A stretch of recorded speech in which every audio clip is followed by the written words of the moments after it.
I walked into their oceanfront villa wearing a dress from a thrift store and carrying a carefully crafted lie about being broke.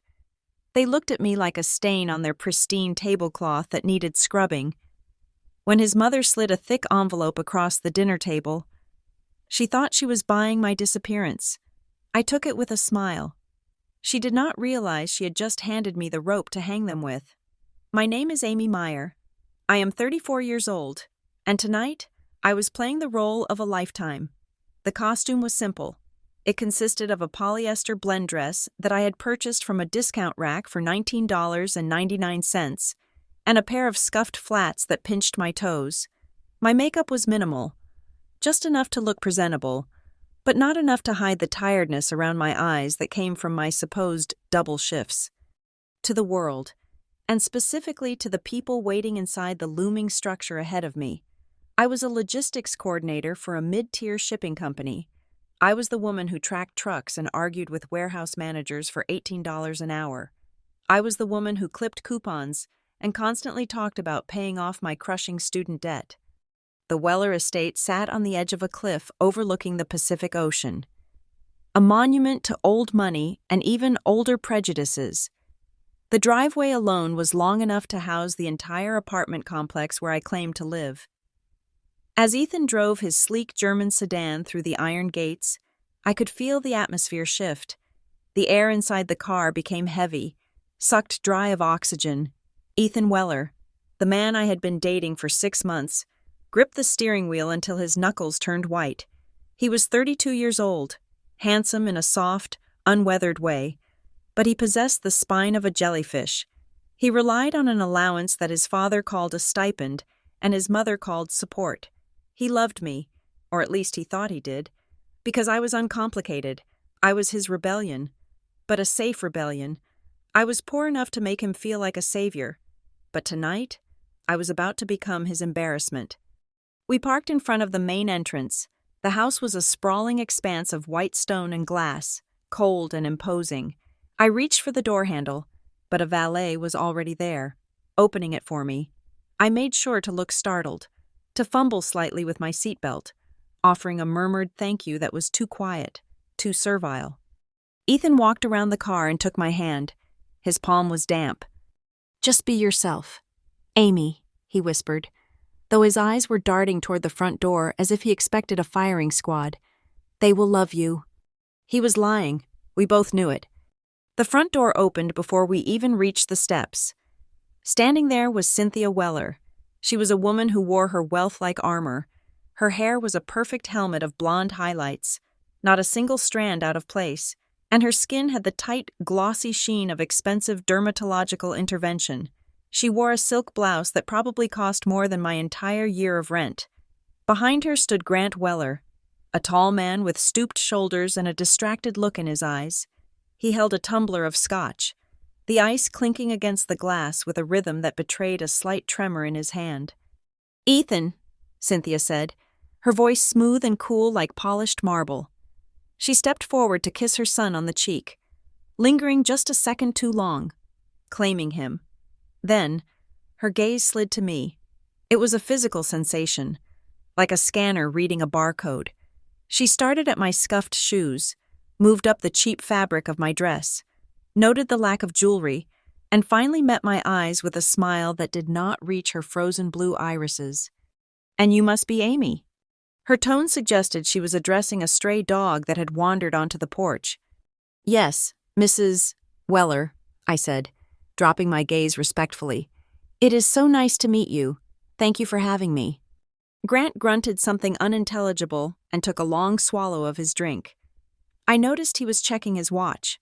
Then glancing at the vibration of his phone in his pocket, he looked like a man standing on a trapdoor waiting for the lever to be pulled.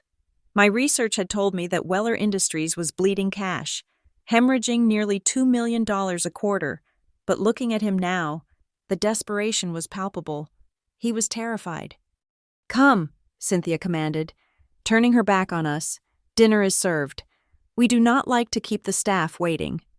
The dining room was a cavernous space with a ceiling that soared 20 feet high, a crystal chandelier, large enough to crush a small car, hung above a mahogany table that could seat 20 people. There were only 4 of us. The power dynamic was established immediately by the seating arrangement. Cynthia and Grant sat at the head and the immediate right. Ethan was placed on his mother's left, and I was placed at the far end of the table, across from Ethan but shifted down 2 seats, creating a vast, awkward distance between me and everyone else. I was in the Siberian exile of the dining table. I sat down, pulling my chair in. The table was set with an intimidating array of silverware, crystal glasses, and porcelain plates with gold rims. I kept my hands in my lap, looking wide-eyed and overwhelmed. I needed them to believe I was intimidated. I needed them to believe I was small. As the first course was brought out, a delicate lobster bisque that smelled of sherry and cream, I reached for my spoon. My hand hovered. There was no soup spoon at my setting. Everyone else had a full complement of silver, gleaming under the chandelier light. My place setting had a fork, a butter knife, and a water glass. That was it. It was not an oversight. In a house like this, managed by a staff of 6, nothing was an accident. It was a test. It was a message. You do not belong here. You do not even know what is missing. I looked up, catching Cynthia watching me over the rim of her wine glass. She was waiting for me to ask. She was waiting for the humiliation of the beggar asking for a utensil. Ethan noticed. I saw his eyes flicker to my empty table space, then to his mother. He opened his mouth, a flash of indignation crossing his face, but then Cynthia set her glass down with a sharp click against the wood. Ethan closed his mouth. He looked down at his own soup, picked up his spoon, and began to eat in silence. I smiled internally. Good. Let the resentment build. Let him show me exactly who he is. I picked up the teaspoon meant for coffee that had been left near the dessert plate, the only option available to me, and began to eat the soup. It was the wrong spoon. It was too small. It looked ridiculous. So, Amy, Cynthia began, her voice echoing slightly in the large room. Ethan tells us you work in shipping? Logistics, ma'am, I corrected softly. I coordinate freight schedules for a mid-sized distribution center. Cynthia hummed, a sound of polite disinterest. That sounds terribly demanding, and requires, I assume, a great deal of early mornings. Yes, I usually start my shift at 5 in the morning. I said, I try to pick up overtime whenever I can. I have some debts I'm trying to clear. I dropped the word debt like a piece of raw meat into a shark tank. Grant looked up from his plate for the first time. Debts? What kind of debts? Student loans, mostly, I lied smoothly, and some medical bills from when my mother was sick. It is about $40,000 in total, but I'm chipping away at it. I pay about $300 a month. Cynthia exchanged a look with Grant. It was a look that said, she is looking for a payout. She is a parasite. It is admirable to be so. Hard-working, Cynthia said, the word dripping with condescension, though I have always believed that if one manages one's life correctly, one should not find oneself in such precarious positions. Ethan, for example, has never had a debt in his life. Have you, darling? No, Mother, Ethan mumbled. Because we provided him with the foundation to succeed. Cynthia continued, turning her gaze back to me. We believe that people tend to stay in the strata they were born into. It is simply nature. Do you not agree, Amy? I gripped the tiny teaspoon tighter. The soup was cold. I felt a surge of genuine anger, not for myself, but for the millions of people like the woman I was pretending to be. People who were crushed by people like Cynthia Weller. But I pushed it down. I needed to be the victim tonight. I suppose I've never thought about it like that. Mrs. Weller, I stammered, lowering my eyes. I just work hard and hope for the best. Hope? Cynthia chuckled darkly. How quaint. The dinner progressed in a slow, agonizing torture. The main course was a rack of lamb, rare and bloody. I ate sparingly. Throughout the meal, Grant's phone buzzed against the mahogany table. Every time it vibrated, his left eye twitched. He was waiting for news from the bank. My team had intercepted the communications earlier that day. The First National Bank was threatening to call in his loans by Friday if he did not show a liquidity injection of $5 million. He did not have $5 million. He did not even have 500,000. Amy, Grant said suddenly, his voice rough. Where are you from originally? Oh, a small town in Ohio, I said. You probably have not heard of it. And your parents? What do they do? My father was a mechanic, I said. He passed away 10 years ago. My mother was a waitress. A waitress, Cynthia repeated. She wiped her mouth with a linen napkin, checking it for lipstick stains. I see. So you are accustomed to service. I froze. The insult was so direct, so naked, that even the air in the room seemed to recoil. Mother, Ethan said, his voice straining. Don't what? Cynthia asked innocently. I am merely making conversation. Amy is not ashamed of her background. Are you, Amy? It is what makes her so resilient. One has to be tough to survive when one has nothing. I looked at Ethan. I looked at him with pleading eyes, begging him to stand up, to say that I was more than my bank account, more than my fictional father's job. I wanted him to push back his chair and tell his mother that she was being cruel. Ethan took a long drink of his wine, draining the glass. He signaled the server for a refill. He did not look at me. He looked at the centerpiece, a sprawling arrangement of white orchids that cost more than my car. I felt a coldness settle in my chest. It was the final confirmation. Ethan was not a partner. He was collateral damage. I am not ashamed. Mrs. Weller, I said, my voice trembling just enough to sell the performance. My parents taught me the value of $1. I am sure they did, Cynthia said, signaling for the plates to be cleared. Though in our world, Amy, we find that people who focus too much on the value of $1 often forget the value of their place in society.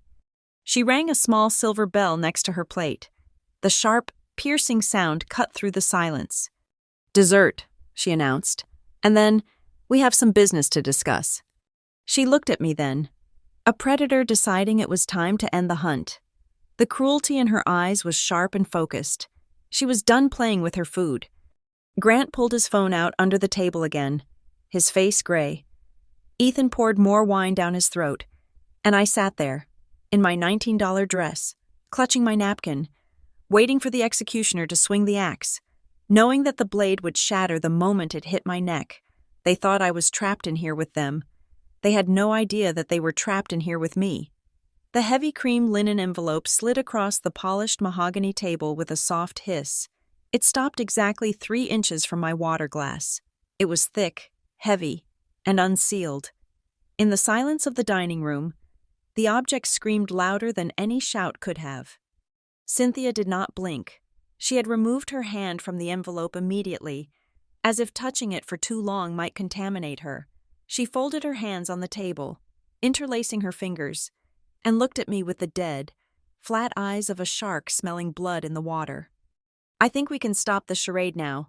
Amy, she said. Her voice was devoid of any earlier pretense of hospitality. It was purely transactional. You are a girl who understands survival. I can see it in your cheap shoes and your hungry eyes. You are looking for a way out of your life, and my son is not that way out. I looked at the envelope, then at Ethan. He was staring at his wine glass, swirling the red liquid in tight, nervous circles. He would not meet my gaze. Mrs. Weller, I do not understand, I said, keeping my voice small. I tried to sound like a frightened animal cornered by a predator. You understand perfectly, Cynthia snapped. That envelope contains $10,000 in cash, untraceable, tax-free. It is enough to pay off a quarter of those debts you moaned about over soup. It is enough to get you a better apartment, perhaps some better clothes. Grant shifted in his seat. His phone was resting on the table next to his fork, and it began to vibrate again. It was a persistent, angry buzz that rattled the silverware. He glanced at the screen, his face draining of color, before flipping the device face down. He did not look at me. He looked like a man trying to hold back a landslide with an umbrella. Grant, Cynthia said sharply, without looking at him. "Turn that off. We are handling family business." "It is the bank," Grant muttered, his voice tight. "It can wait," she hissed. She turned back to me. "The offer is simple. Amy, you take the money, you finish your wine, you walk out that door, and you never speak to Ethan again. You block his number. You forget his name.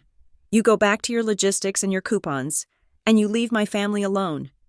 My heart hammered in my chest, not from fear, but from a sudden, crystalline clarity. I looked at Ethan again. This was the moment. This was the test I had unknowingly set for him. If he loved me, if he was even half the man he claimed to be during our late-night talks about his suffocating childhood, he would stand up, he would flip the table, he would tear the envelope in half and tell his mother to go to hell. "Ethan?" I whispered. He finally looked up. His eyes were wet, swimming with conflict. But behind the conflict was something far worse. Relief. He looked relieved that his mother was solving the problem for him. He was tired of pretending to be strong. He was tired of the friction between his family and his girlfriend. He wanted the path of least resistance, and that path was paved with his mother's money. "Amy," he said, his voice dropping to a harsh whisper, "just take it." I stared at him, letting the betrayal sink in. It felt cold and heavy, like a stone dropped into my stomach. "What?" I asked. "Mom's is right," he said, rushing the words out. We come from different worlds. It is too hard. This is a lot of money. Amy, it can really help you. Just take it so we can keep this smooth. Everyone wins. Everyone wins." The phrase hung in the air, toxic and vile. He was not just breaking up with me. He was brokering me. He was negotiating my price because he was too compromised to defend my value. I looked at the three of them, the imperious mother, the terrified father, and the coward son. They thought they were the powerful ones in this room.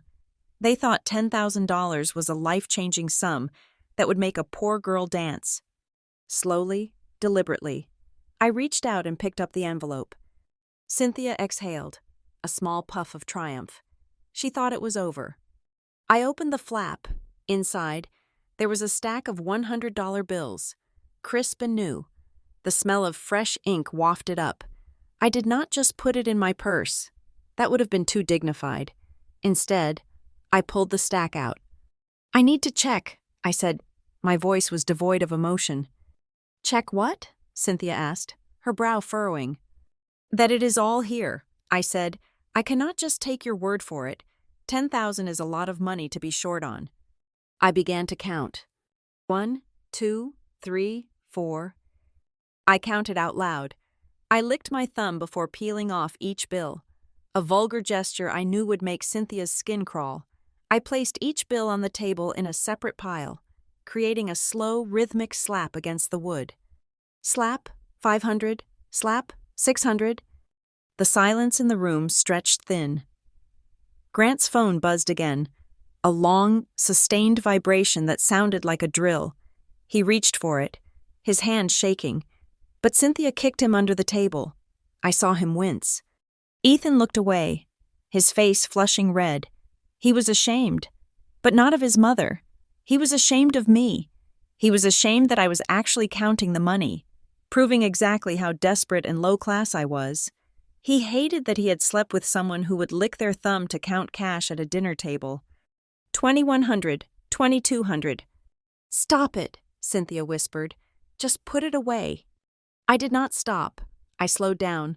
I smoothed out a corner of a bill that was slightly bent. I held one up to the light as if checking for a watermark. "I have to be sure.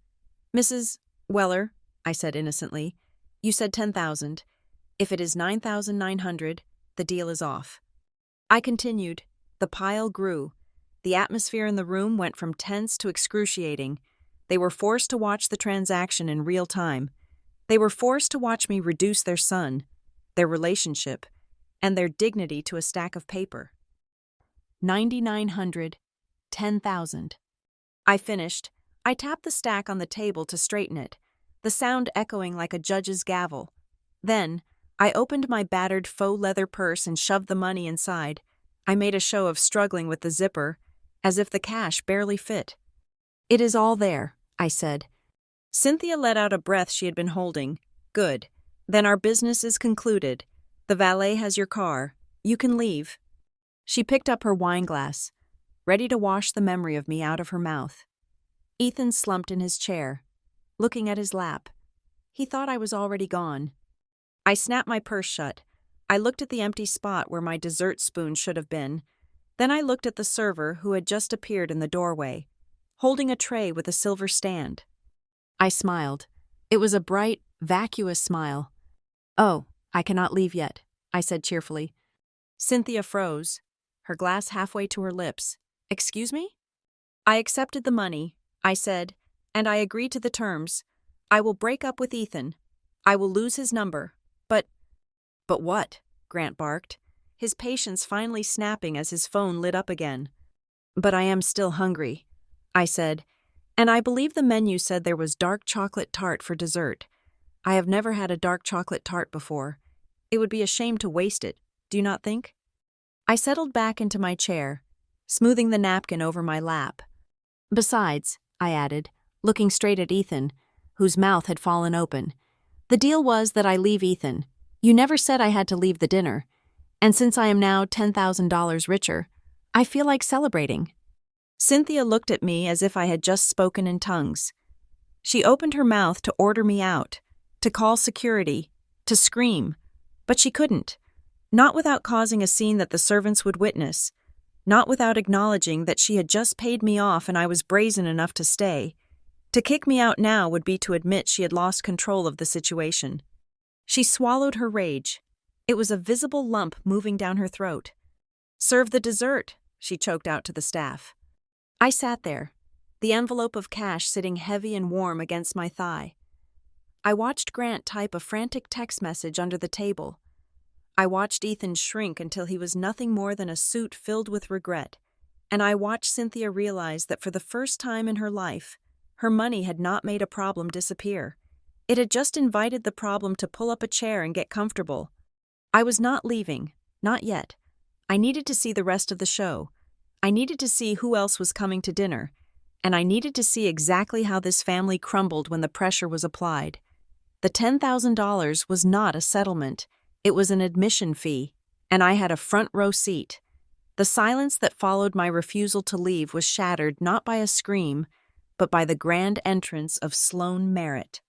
The double doors to the dining room swung open with a theatrical bang, bouncing against the stoppers. If Cynthia Weller was the queen of this crumbling castle, Sloane was the crown princess who had come to inspect her inheritance. She was Cynthia's niece, a woman of about 30, who carried herself with the unearned confidence of someone who had never been told no in her entire life. She swept into the room in a cloud of heavy floral perfume that smelled like money and desperation. She was wearing a silver sequined dress that caught the light of the chandelier and threw it back aggressively. A white fur stole was draped over her shoulders. Despite the mild California weather outside, she looked like a disco ball that had gained sentience and a bad attitude. "Sloane!" Cynthia cried out. The transformation was instantaneous and terrifying. The ice in her veins melted into a syrupy, cloying warmth. She stood up, her napkin fluttering to the floor, and rushed to embrace the newcomer. "Oh, darling, we did not think you were coming. We thought you were still in Milan." "Milan was boring," Sloane announced. Her voice was loud, grating, and pitched to carry across a crowded room. And the pasta was terrible. I decided to fly back early.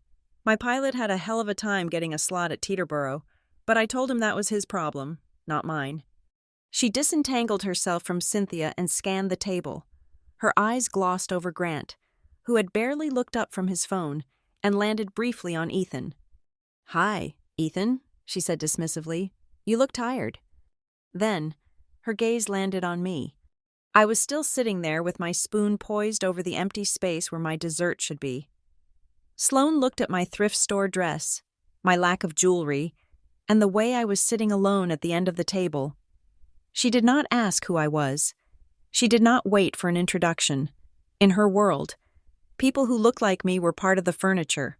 We were background noise. We were staff. "Oh, good. You are here," Sloane said, snapping her fingers at me. "Be a lamb and take my stole. It is sweltering in here."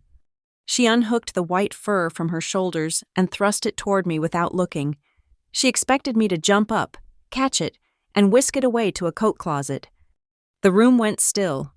Ethan froze, his glass halfway to his mouth. Cynthia froze, a smile plastered on her face that was starting to crack at the edges. They all knew I was not the help, but they also knew that correcting Sloane would be awkward. It would require admitting that their son was dating someone who looked like the help. So they did nothing. Ethan looked down at his plate. Cynthia busied herself with signaling a real server.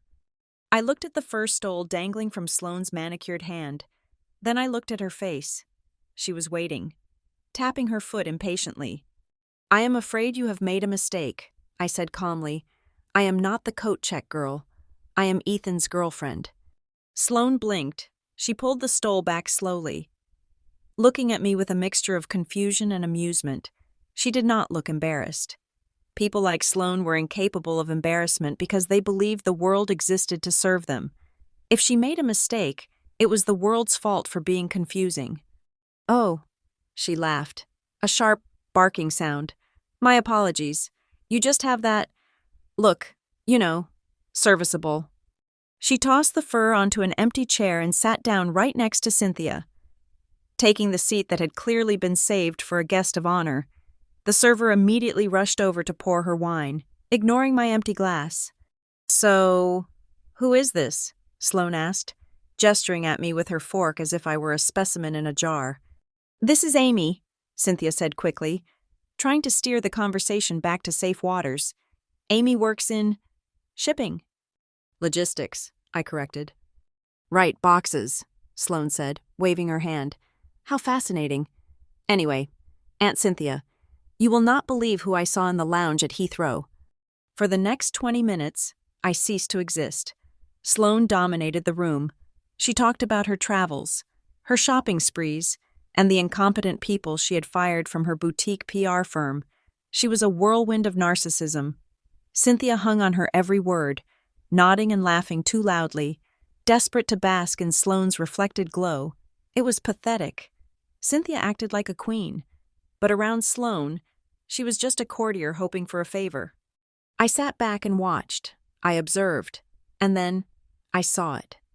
Sloane was gesturing wildly with her left hand, complaining about a waiter who had brought her sparkling water instead of still.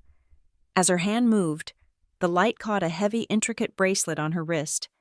It was a platinum cuff, set with a unique arrangement of sapphires and diamonds in a wave pattern. It was unmistakable.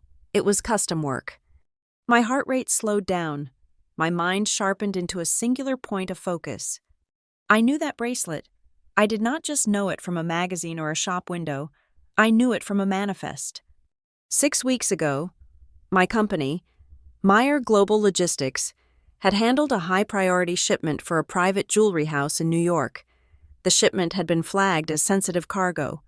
It contained 3 custom pieces destined for a client in Tokyo, somewhere between the transfer in Los Angeles and the flight to Japan. One of the boxes had been tampered with. One item had gone missing. The insurance claim was currently sitting on my desk for final approval. It was valued at $85,000. The item description was platinum cuff, wave motif, 12 carats, total weight sapphire, paved diamond accents, unique serial engraving on interior clasp. I looked at the bracelet on Sloane's wrist. It was not similar. It was identical. Sloane Merritt, the wealthy socialite, was wearing stolen cargo. The realization hit me with the force of a physical blow, but I kept my face blank.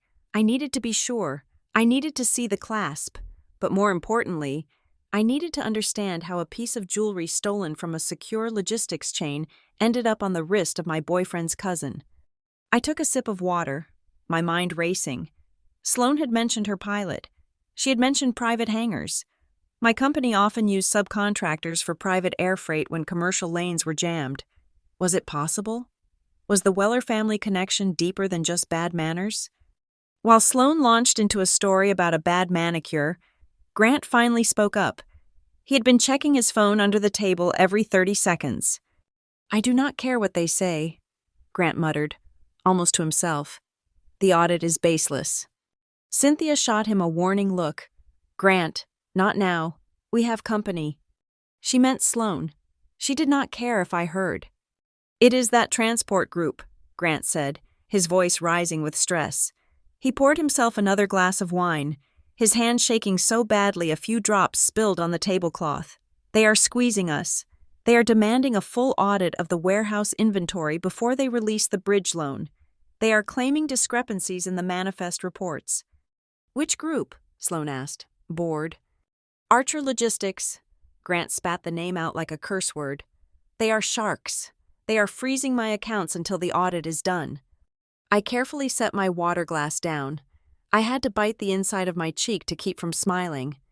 Archer Logistics was a subsidiary of Meyer Global. It was my company. I was the shark. I was the one freezing his accounts. The pieces fell into place with a terrifying click. Grant Weller ran a distribution hub that my company used. We had flagged his hub months ago for inventory shrinkage, luxury goods going missing, electronics vanishing. We had sent in the auditors to find the leak, and now I was sitting at dinner with the leak. The leak was wearing an $85,000 stolen bracelet. They were not just broke, they were criminals. They were stealing from their own partners to fund this facade of wealth. Grant was cooking the books, and Sloane, or someone connected to her, was fencing the goods. I reached for my purse, the cheap faux leather bag that contained their bribe money. "Excuse me," I said softly. "I need to use the restroom." Cynthia waved a hand at me without looking. "Down the hall. Second door on the left. Do not wander." I stood up and walked out of the dining room. My heels clicked on the marble floor. As soon as I was out of sight, I did not go to the restroom. I stepped into the shadows of the hallway and pulled out my phone. I opened the encrypted messaging app I used to communicate with my executive team. I typed a message to my head of security. "David. Target acquired. I am inside the Weller residence. Verify status of missing item 409 Alpha from the Tokyo shipment. I have visual confirmation of the asset on the premises. Wearer is Sloane Merritt." I sent it. Then I typed a second message to my CFO. "Update on the Archer Logistics audit of Weller Distribution. I want the pressure increased. Freeze everything. Call in the loan tonight. Do not wait for Monday." I waited. 3 seconds later, the red receipt flashed. I slipped the phone back into my purse and walked to the restroom. I stared at myself in the mirror. The woman looking back was Amy, the logistics coordinator, with her messy bun and her cheap dress. But the eyes were different. The eyes were cold. I went back to the dining room. As I sat down, Sloane was in the middle of a sentence. So I told him, "If you cannot afford the diamonds, do not waste my time looking at them. It is just tacky to pretend to be something you are not." She laughed, and Cynthia laughed with her. Ethan offered a weak smile. I picked up my fork. "That is a beautiful bracelet." "Sloane," I said. My voice was clear, cutting through their laughter. Sloane stopped. She looked at her wrist, then at me. She smirked. "Thank you. It is a gift, from a very secret admirer." "It looks expensive," I said, leaning forward slightly. "Is it platinum?"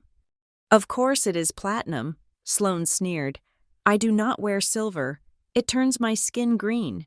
And frankly, someone on your budget probably should not be asking about the price of high jewelry. It is aspirational, at best." I smiled, a real genuine smile. "You are right," I said. "I could never afford something like that. It must cost a fortune." "It is one of a kind," Sloane bragged. "You will never see another one like it." I nodded slowly. "No, I suppose I will not. Especially since the insurance report said it was the only one in existence." "What?" Sloane asked sharply. "Nothing," I said, looking down at my empty plate. "Just admiring the craftsmanship. It looks very heavy." Grant's phone buzzed again. This time, it did not stop. It rang loud and clear. He looked at the screen, and his face went white. "It is the auditors," he whispered. "They are calling the house line." Cynthia slammed her hand on the table. "Do not answer it. They left a voicemail, Grant said, his voice trembling. They are enacting the penalty clause. They are seizing the collateral. What collateral? Cynthia shrieked. The warehouse, Grant said, and the inventory. The table descended into chaos. Cynthia was yelling at Grant.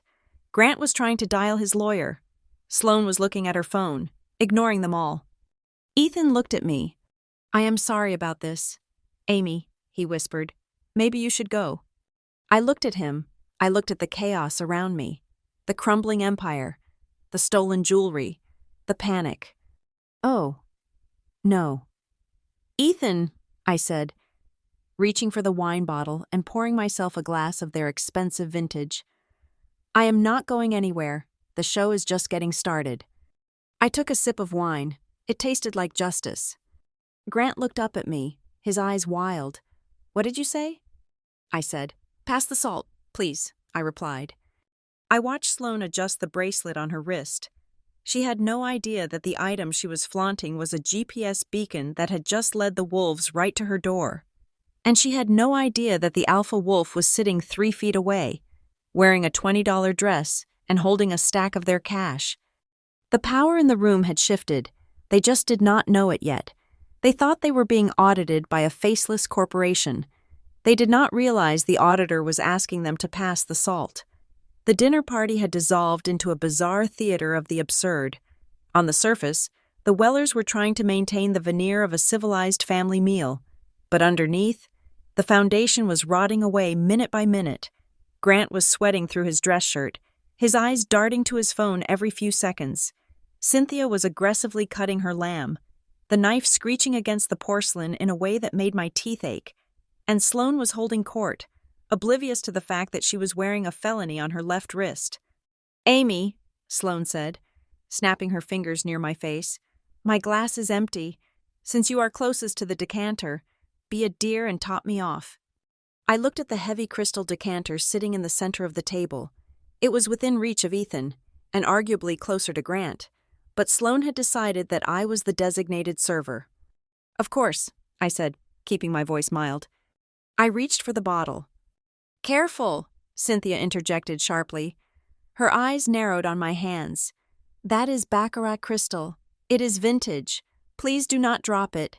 I imagine it would take you 3 years of wages to replace the stopper alone. I paused, my hand hovering over the glass neck.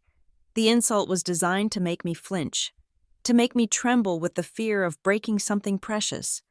They wanted me to feel like a bull in a china shop, clumsy and unworthy of touching their treasures. I will be very careful, Mrs. Weller, I said. I poured the wine with a steady hand. I did not spill a drop. As I set the decanter down, I made sure to place it on a coaster, a small act of etiquette that seemed to annoy Cynthia even more. She wanted me to leave a ring on the table. She wanted a reason to scold me. Tell me. Amy, Cynthia asked, leaning back and swirling her own wine. Have you ever traveled? Not much. I lied. I went to Florida once for a cousin's wedding. We took the bus. Cynthia exchanged a knowing smirk with Sloane. The bus? Sloane laughed. How charmingly rustic. I just got back from the Maldives. You know, you really cannot understand the world until you have seen it from a private villa. But I suppose travel is not really a priority when one is focusing on, what was it? Survival? It is hard to travel when you have debts, I said, looking down at my plate. Yes, debts, Cynthia murmured. It must be suffocating to live life always looking at price tags. Tell me, do you even know what you are eating? It is lamb, isn't it? I asked innocently. It is New Zealand rack of lamb, sourced from a specific farm that supplies the royal family, Cynthia corrected, her tone dripping with superiority. But I suppose to a palate accustomed to frozen dinners, meat is just meat. Mother, stop, Ethan whispered. He was staring at his plate, his face a mask of misery. Stop what? Cynthia asked. I am educating her. If she is going to take our money, she might as well leave with a little culture, too. I looked at Ethan. He was crumbling. This was the man who had told me he wanted to build a life with me. And now, he was letting his mother dissect me for sport because he was too afraid to cut the purse strings. Just ignore her. Amy, Ethan mouthed to me when Cynthia turned to signal the server for more bread. Please, just do not make a scene. I just want to get through this. He did not want to defend me. He just wanted peace.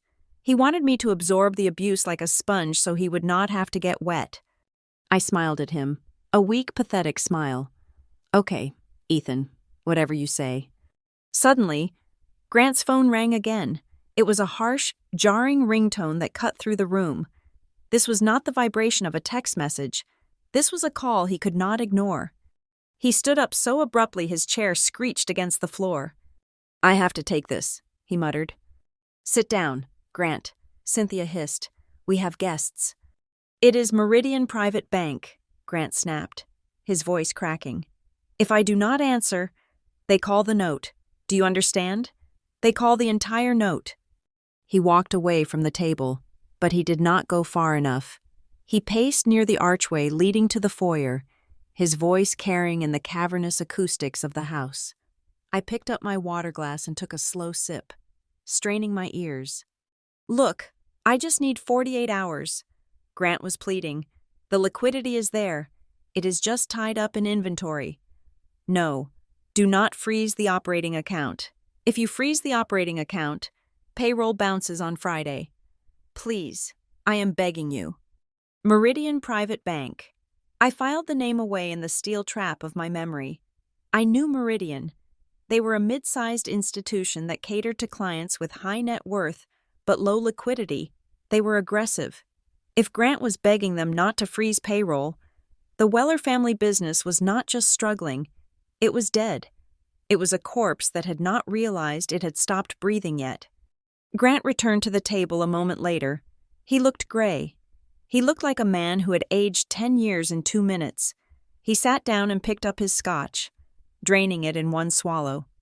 Everything is fine. He lied. Just a clerical error. Cynthia looked at him with disdain, but she did not press him. She turned her attention back to me, the easy target.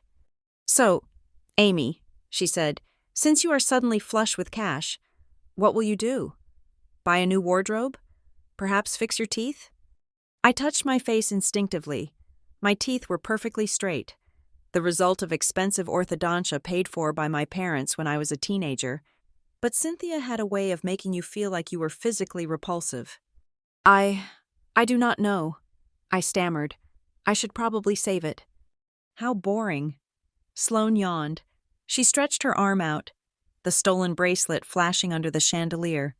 You know, if you are smart, you would invest it. But then again, if you were smart, you probably would not be dating Ethan. Sloane laughed at her own joke. Ethan flinched. I felt a vibration in my purse. It was my phone. Excuse me, I said. I think my mom is texting me. She worries when I'm out late. I pulled the phone out under the table, shielding the screen.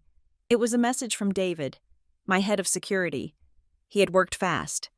Subject: Sloane Merritt. Background check complete. 3 civil lawsuits for fraud in the last 5 years.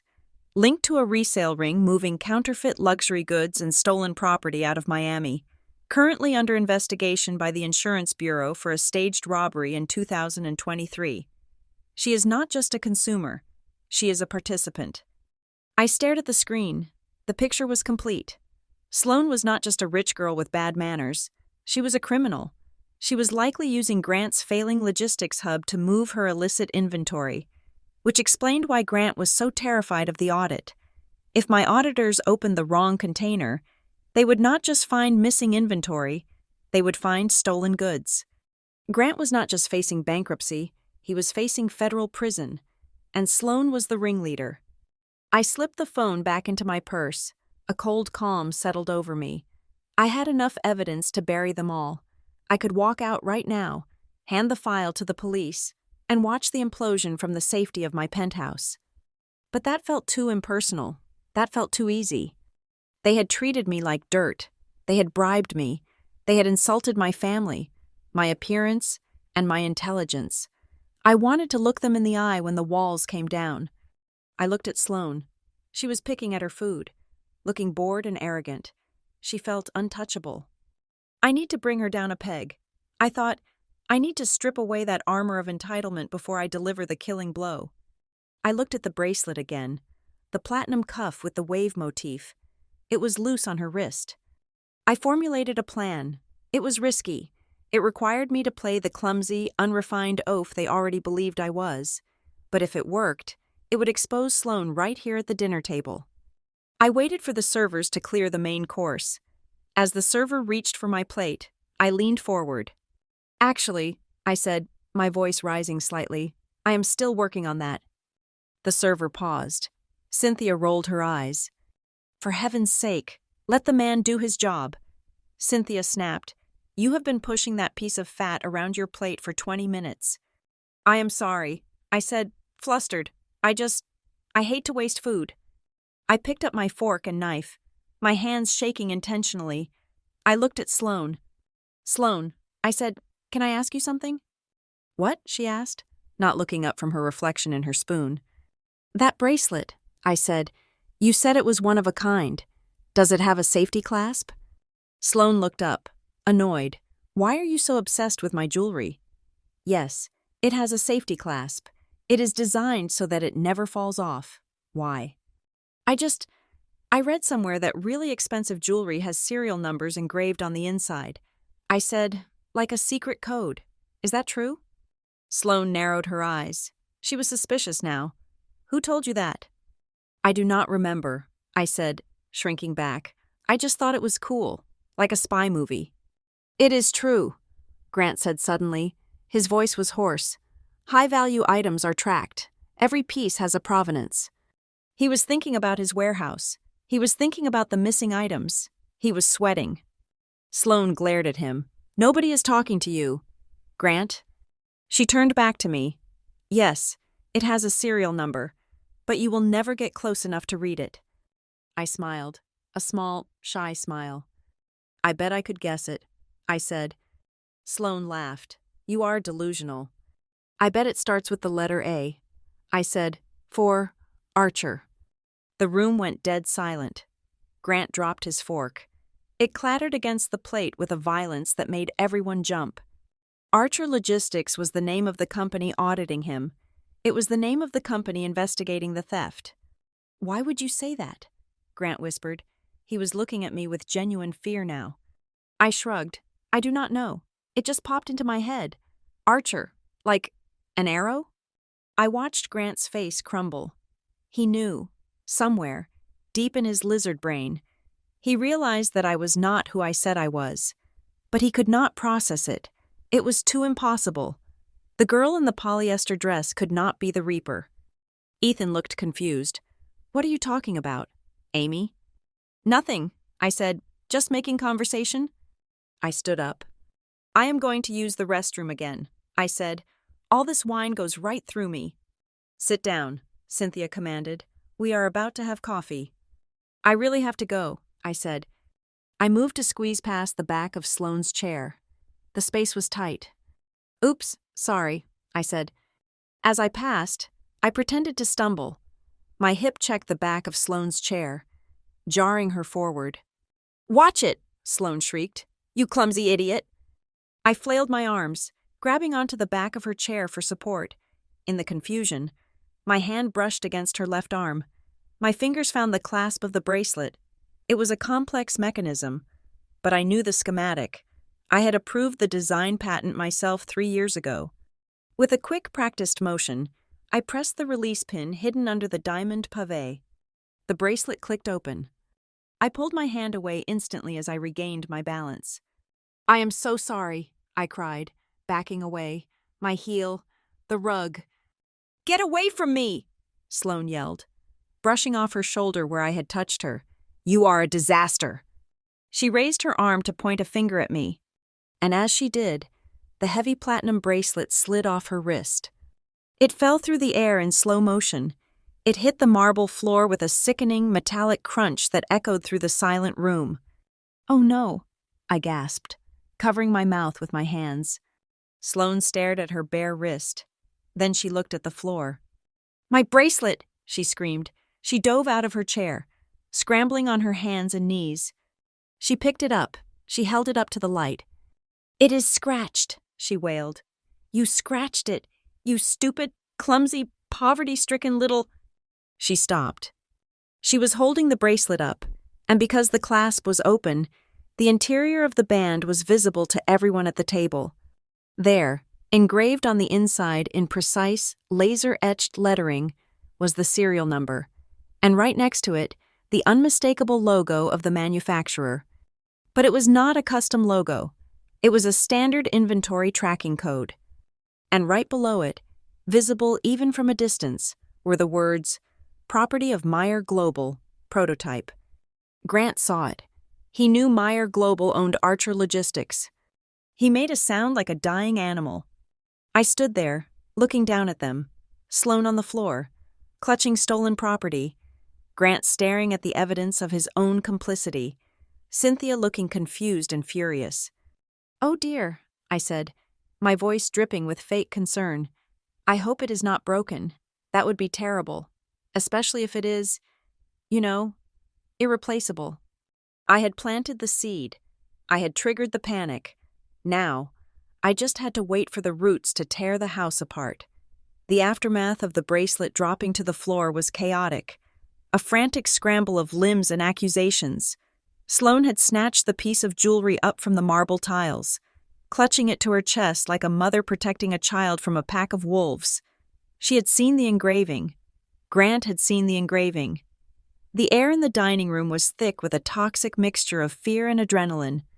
We should move to the drawing room for coffee, Cynthia announced, her voice brittle. She stood up, signaling that the scene was over, even though the tension was still vibrating in the walls. It was her classic maneuver. When reality becomes unpleasant, simply change the room. We filed out of the dining room in a rigid procession. I made sure to walk slowly, trailing behind Ethan, clutching my battered faux leather handbag against my side. I looked like the picture of a chastised, out-of-place girl who just wanted to go home. In reality, I was a predator waiting for the trap to snap shut.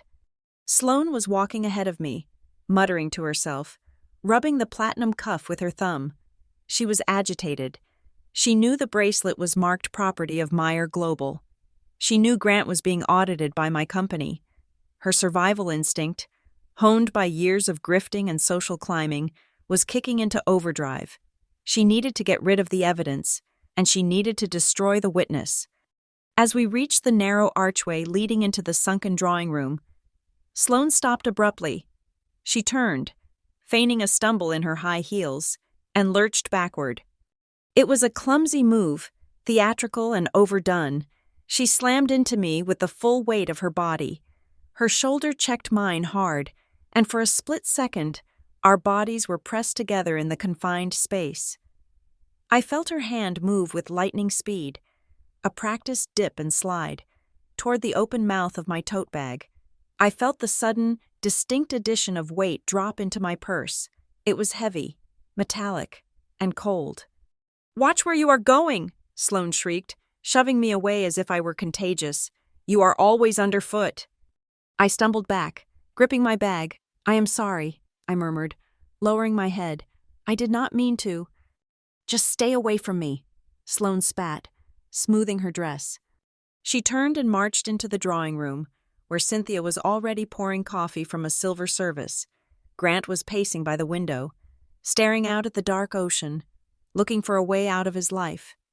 Ethan collapsed onto a sofa, burying his face in his hands. I took a seat on a small ottoman near the door, keeping my distance. I waited.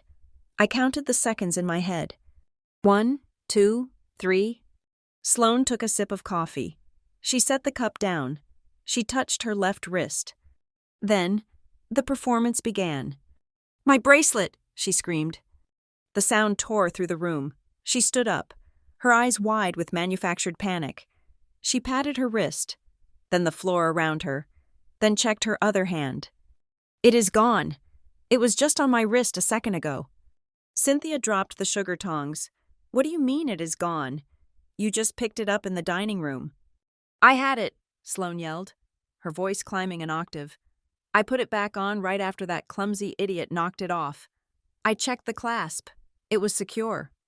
She spun around, her eyes locking onto me with the precision of a laser guidance system. "You," she hissed. "Me?" I asked, my voice trembling. I did not touch it. "You bumped into me in the hall," Sloane accused, advancing on me. "You slammed into me. You must have slipped it off then." "That is ridiculous," I said, clutching my bag tighter. "Why would I do that?" "Because you are jealous," Sloane screamed. "Because you are poor and desperate and you know that bracelet is worth more than your entire life." Cynthia stepped forward. Her face was a mask of cold fury. She did not look at me like a potential daughter-in-law. She looked at me like a virus. "Empty your bag," she commanded. "What?" I asked, looking at Ethan. "Ethan, please, this is insane." Ethan looked up. His eyes were red-rimmed and exhausted. He looked at his mother, then at Sloane, and finally at me. He had a choice. He could defend the woman he claimed to love, or he could capitulate to the insanity of his family to end the conflict. "Just do it, Amy," he said, his voice hollow. "Ethan," I whispered, injecting a note of heartbreak into my voice. "You think I am a thief?" "I just want this to be over," he said, looking away.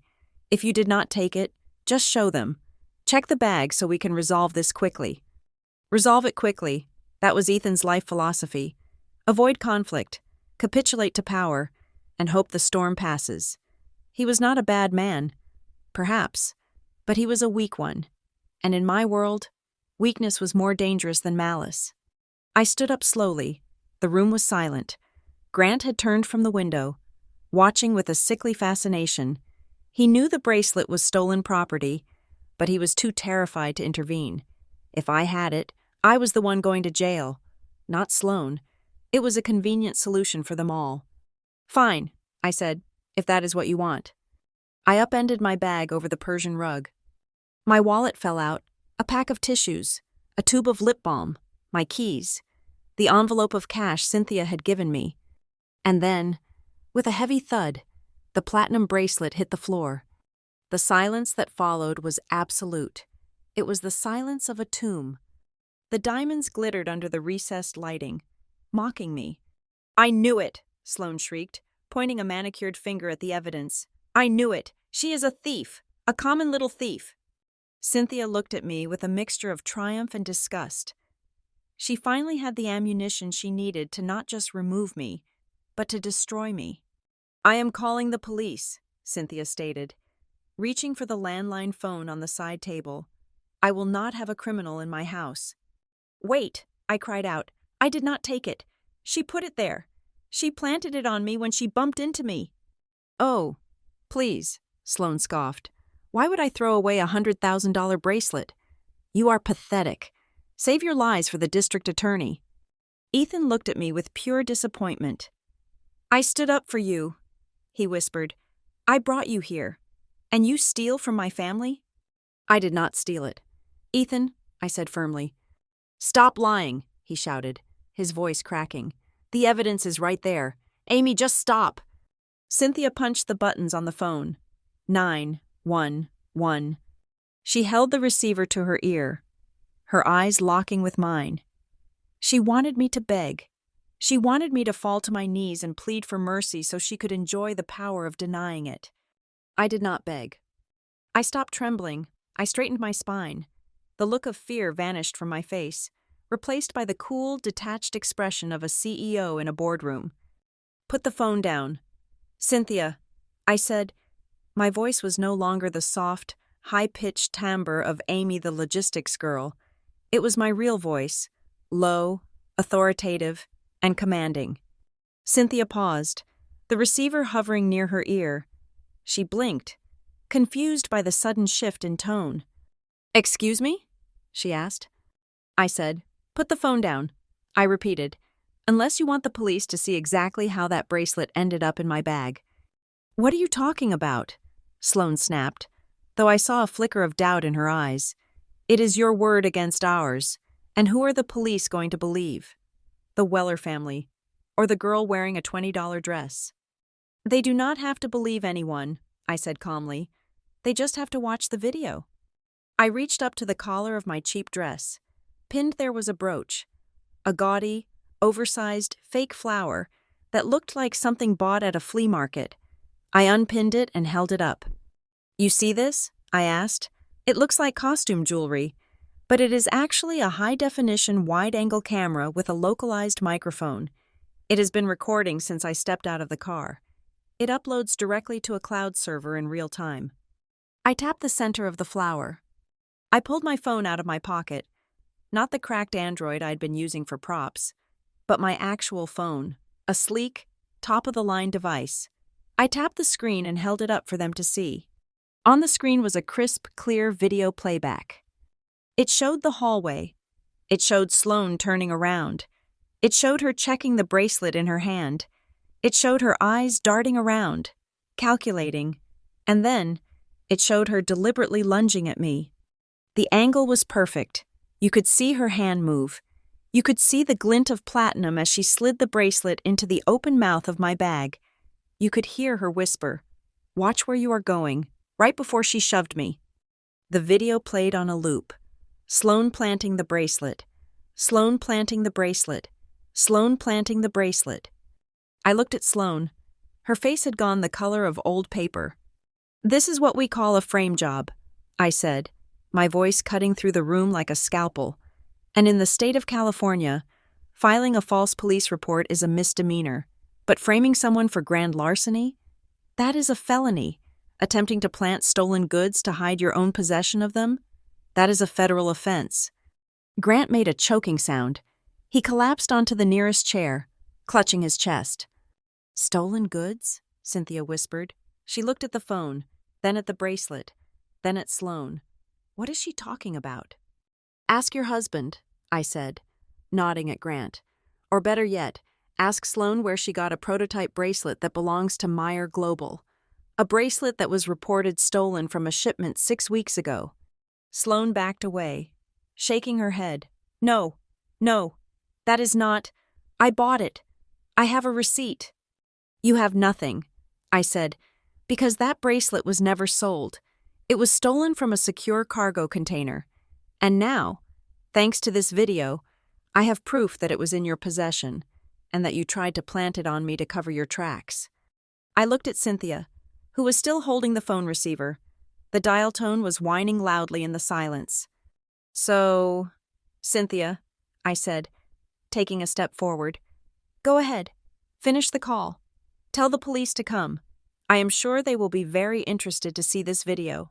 And I am sure the FBI will be very interested to hear how the Weller family is in possession of stolen Class A assets." Cynthia slowly lowered the phone. Her hand was shaking so hard she missed the cradle twice before hanging up. "Who are you?" she whispered. "You are not a logistics coordinator." "No," I said, "I am not." I walked over to the rug and picked up my wallet. I picked up the envelope of cash. I left the bracelet on the floor. "I am the person who owns the company you just stole from," I said, "and I am the person who just bought the bank that holds the mortgage on this house." I looked at Ethan. He was staring at me as if I had just taken off a mask to reveal I was an alien. "I told you to resolve it quickly. Ethan," I said coldly, "you should have listened to yourself, because now we are going to resolve it slowly, and it is going to be very, very painful."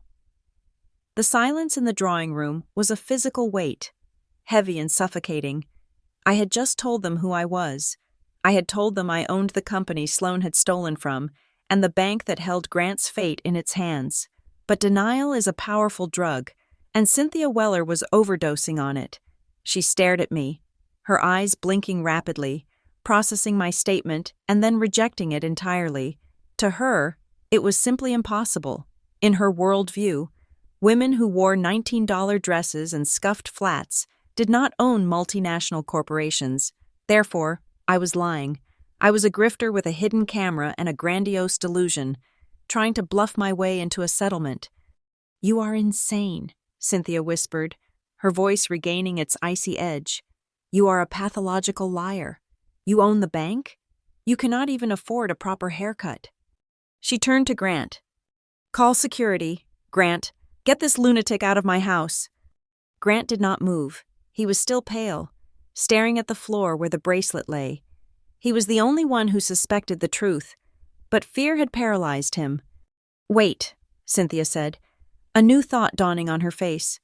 A cruel, calculating smile twisted her lips. She thought she saw the game. She thought she understood the play. "You are not leaving yet." She walked over to an antique secretary desk in the corner of the room. She unlocked a drawer with a small brass key and pulled out a thick document bound in a blue folder. She slammed it down on the coffee table in front of me. "You think you are clever, Amy," she said. "You think that video gives you leverage. You think you can blackmail your way into this family, threaten us with scandal, and force Ethan to marry you so you can access the Weller Trust." I looked at the blue folder. I knew exactly what it was. "I do not want your money, Cynthia," I said calmly. "Of course you do," she scoffed. "Everyone does. That is why you are here. That is why you staged this little drama with the bracelet. You want a payout. Or worse, you want a ring." She pushed the folder toward me. "If you want to stay in this house for one more minute without me pressing charges for extortion, because that is what this is, Amy, extortion, you will sign this." I looked at Ethan. He was sitting on the sofa, his head in his hands. "Ethan," I asked, "do you know what this is?" He looked up, his eyes avoiding mine. "It is a prenuptial agreement. Amy, Mom had it drawn up weeks ago. She gives it to everyone I date." "I see," I said. I reached out and opened the folder. It was 30 pages long. Standard legal formatting, single-spaced, Times New Roman. I began to read. The room was quiet, save for the ticking of the grandfather clock and the ragged breathing of Grant Weller. I read quickly. My eyes scanned the clauses with the familiarity of someone who reviewed contracts for a living. It was draconian. It was vicious. It was designed not just to protect assets, but to humiliate the incoming party. Clause 3 stated that in the event of a divorce, the spouse, me, would receive 0 alimony regardless of the length of the marriage. Clause 7 stated that any assets acquired during the marriage would remain the sole property of the original purchaser. Clause 12 was a waiver of all rights to the Weller family trust, effectively cutting me off from any inheritance or stipend. Clause 15 was a confidentiality agreement, a gag order that prohibited me from ever discussing the family's financial details, business dealings, or private matters with the press, under penalty of a $5 million lawsuit. It was a trap, a legal cage designed to keep a gold digger poor. But as I read, a cold amusement began to bubble up inside me. Cynthia had made a fatal error. She had assumed that she was the one with the assets to protect. She had assumed that I was the one who would need the alimony. The language was gender-neutral and reciprocal. It protected the wealthier party from the poorer party. It stated that all premarital assets would remain the sole and separate property of the individual who held the title. Cynthia thought she was walling me off from Ethan's trust fund, which I estimated was worth perhaps $2 million on a good day. In reality, she was walling Ethan off from my personal portfolio, which was currently valued at over $300 million. She was handing me absolute protection against her own son. I looked up. Cynthia was watching me, expecting indignation. She expected me to cry, to argue, to say it was unfair. "I have a question about Article 4, Section B," I said, my voice flat. Cynthia rolled her eyes. "Do not pretend you understand the legal jargon. Amy, it says you get nothing. That is the summary." "I understand the summary." I said, "I am asking about the definition of intellectual property. It says here that any business ventures, patents, or trademarks created prior to the union are excluded from the marital estate. Does that apply to holding companies and offshore subsidiaries?" Cynthia laughed, a harsh barking sound. "Holding companies? Amy, darling, your Etsy shop or whatever little side hustle you have is safe. We do not want your craft supplies." I looked at Ethan. He was not looking at me. He was looking at his mother, silently pleading with her to stop, but too cowardly to intervene. "And this clause about debt," I continued, pointing to page 20, "it says that neither party is responsible for the pre-existing liabilities of the other. Correct, Grant said. Speaking for the first time, his voice was shaky. We are not paying your student loans. Amy. And I am not responsible for your business loans? I asked. Or any liens against the primary residence? Cynthia sneered. As if you could cover them. Yes, Amy, the debts remain separate. I nodded. This was perfect. They were absolving me of any responsibility for their impending bankruptcy. They were legally severing me from the anchor that was about to drag them to the bottom of the ocean. I flipped to the last page. There was a space for signatures. I need a pen, I said. Cynthia blinked. She had expected a fight. She had expected me to storm out. My compliance confused her, but her arrogance quickly filled the gap. She thought I was desperate. She thought I was signing away my dignity because I wanted Ethan that badly. She pulled a Mont Blanc pen from the desk and slid it across the table. Smart choice, she said. At least you know your place. I picked up the pen. I did not hesitate. I signed my name in blue ink. Amy Meyer. The signature was sharp, angular, and decisive. It was the same signature that appeared on the annual reports of Meyer Global. I pushed the document toward Ethan. Your turn, I said. Ethan looked at the document, then at me. Amy, you do not have to, he began. Sign it. Ethan, I said, your mother went to a lot of trouble. We want to make sure everyone is protected, do we not? Ethan picked up the pen. His hand shook slightly as he signed his name next to mine. There, Cynthia said, snatching the folder back. Now we have an understanding. You can play girlfriend for a while. Amy, but know this. You will never see a dime of Weller money. Not now, not ever. I stood up. I need a copy, I said. Cynthia looked at me with disdain. We will file it with the family attorney. You will get a copy in the mail. No, I said, I want a copy now, and I want it notarized. Sloane laughed from the corner, where she was nursing a drink and rubbing her bare wrist. Notarized? Who does she think she is? We do not have a notary in the kitchen. Sweetie? Actually, Grant said, his voice quiet, I am a notary. I renewed my commission last year for the business. Grant, Cynthia snapped, do not indulge her. It makes it binding. Cynthia, I said, staring her down, if you want this to hold up in court, if you want to be absolutely sure I cannot come after your money, you need Grant to stamp it, right now. Cynthia considered this. Her greed won out. She wanted the lock to be tight. Fine, she spat.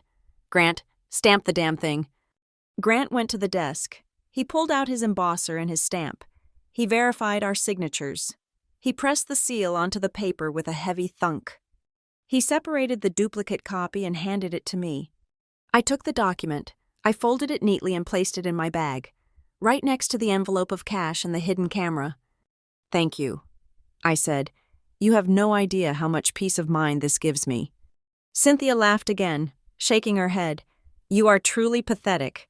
You think a piece of paper makes you one of us? No. Mrs. Weller, I said, I think this piece of paper proves that we are nothing alike. I checked my watch. It was 9:15 in the evening. The banks were closed, but the digital markets were open. The sequence of events I had triggered in the bathroom was already in motion, but this document was the final key. I had just legally insulated myself from the fallout. Now, I could light the match without worrying about getting burned. I looked at Ethan one last time. I am going to get some air, I said. You do that, Cynthia said, waving her hand dismissively. Go cool off, and when you come back, try to look a little less poor. We have a gala to attend tomorrow night, and if you are going to be on Ethan's arm, you need to look the part. I smiled. It was a genuine smile this time. Oh, do not worry, Cynthia, I said. I will look exactly the part. I turned and walked out of the drawing room. As I entered the hallway, I pulled out my phone. I saw a notification from my legal team. Acquisition of Weller debt portfolio complete. Transfer finalized at 2100 hours. I typed a new message to my personal assistant. Prepare the gala attire, the vintage piece, and bring the car, the real one. I walked out the front door into the cool night air. The valet brought Ethan's car around, but I waved him away. "I am taking a walk," I told the valet. I walked down the long driveway, the gravel crunching under my cheap flats. I could feel the weight of the contract in my bag. It was not a prenup.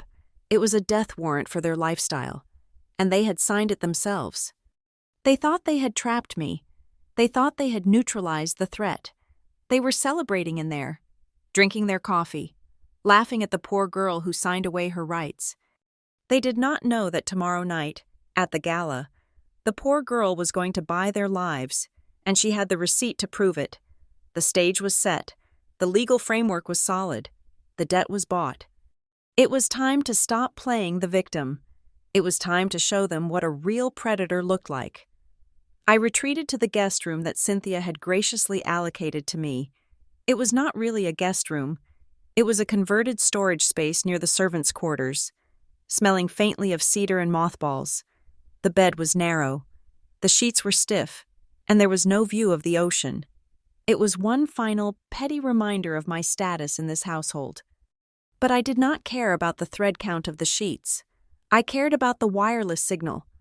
I sat on the edge of the bed and dialed a number that very few people possessed. It was the direct line to Marcus, my chief financial officer. It was 3 a.m. in New York, but Marcus answered on the second ring. He knew that if I was calling on the secure line, the building was either on fire or I was about to buy the building. "Amy," Marcus said, his voice crisp and alert. "I received your text. We have the preliminary financials on Weller Industries." "Give me the headline." "Marcus," I said, staring at the blank beige wall. "It is a horror show," he replied. "They are leveraged to the hilt. Their primary logistics hub is collateralized against a $12 million operating loan with Meridian Private Bank. They have missed their last 2 quarterly interest payments. Meridian has them classified as a toxic asset. They are looking to offload the debt to anyone willing to take the risk." I smiled in the darkness. Meridian Private Bank. Grant had been terrified of them at dinner. He thought they were the wolves. He had no idea that he was about to be sold to a dragon. "Buy it," I said. The silence on the other end was brief. "The whole note?" Marcus asked. "The whole note," I confirmed. "Every cent. Principal, interest, and penalties. I want the mortgage on the commercial property, the liens on the inventory, and the personal guarantees Grant signed to secure the loan." "Amy," Marcus said, his tone shifting to professional caution, "it is a bad buy. The assets are depreciating. If we buy this debt, we are buying a sinking ship. We will lose money on the paper. I am not buying it for the return on investment." "Marcus," I said, my voice dropping to a whisper, "I am buying it for the control." I paused, letting the implications sink in. "I want you to execute the purchase through our subsidiary, Oakhaven Capital." I instructed. "It sounds vague and corporate enough. Grant will not recognize the name. Offer Meridian 80 cents on the dollar for the debt. They will jump at the chance to get it off their books before the fiscal quarter ends." "And once we own the paper?" Marcus asked. "Trigger the acceleration clause," I said, immediately. The acceleration clause. It was the nuclear button in any loan agreement. It meant that if the borrower was in default, which Grant definitely was, the lender could demand the full repayment of the entire loan balance immediately. Not next month, not next year, now. "And Marcus," I added, "enforce the audit rights. I want a forensic accounting team at his warehouse when the doors open tomorrow morning. I want every crate opened, every ledger checked. If there is so much as a missing paperclip, I want it documented." "Understood," Marcus said. "The paperwork will be filed within the hour. By the time Mr. Weller is drinking his morning coffee, Oakhaven Capital will own his life."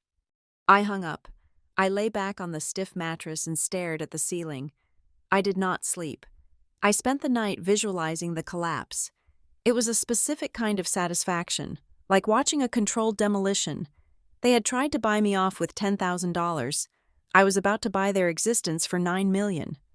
The next morning, the atmosphere in the kitchen was brittle. The sun was shining brightly over the Pacific, casting a cruel, exposing light on the tension in the room. Grant was sitting at the breakfast table. staring at his tablet. He looked like he had not slept in a week. His skin was gray, and there were dark circles under his eyes that no amount of expensive coffee could fix. Cynthia was flipping through a fashion magazine, seemingly oblivious to her husband's decomposition.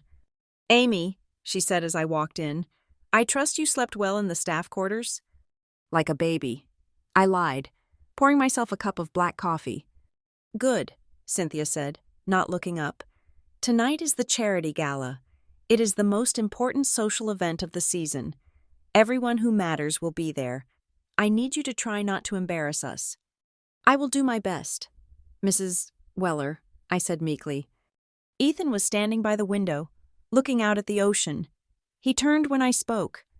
"Amy, can we talk?" he asked. I took a sip of coffee. "Not right now." "Ethan, I'm just waking up." He looked pained. He wanted to apologize for the prenup. He wanted to apologize for the bracelet incident, but he did not want to apologize enough to actually change anything. He just wanted me to tell him it was okay so he could stop feeling guilty. Suddenly, Grant's tablet pinged. It was a loud, cheerful notification sound that clashed horribly with the mood in the room. Grant tapped the screen. He frowned. Then he tapped it again. His eyes widened. He brought the tablet closer to his face, squinting as if the pixels were lying to him. "What is it?" Cynthia asked, annoyed by his sudden stillness. "My loan," Grant whispered. His voice was barely audible. "Meridian sold my loan." "Sold it?" Cynthia asked. "To whom?" "Some group called Oakhaven Capital," Grant said, his hands starting to shake. "I have never heard of them." "So what?" Cynthia said, turning a page. "Banks sell loans all the time. It is standard procedure." Grant looked up. His eyes were wide with terror. "No, Cynthia, you do not understand. They just sent a demand letter."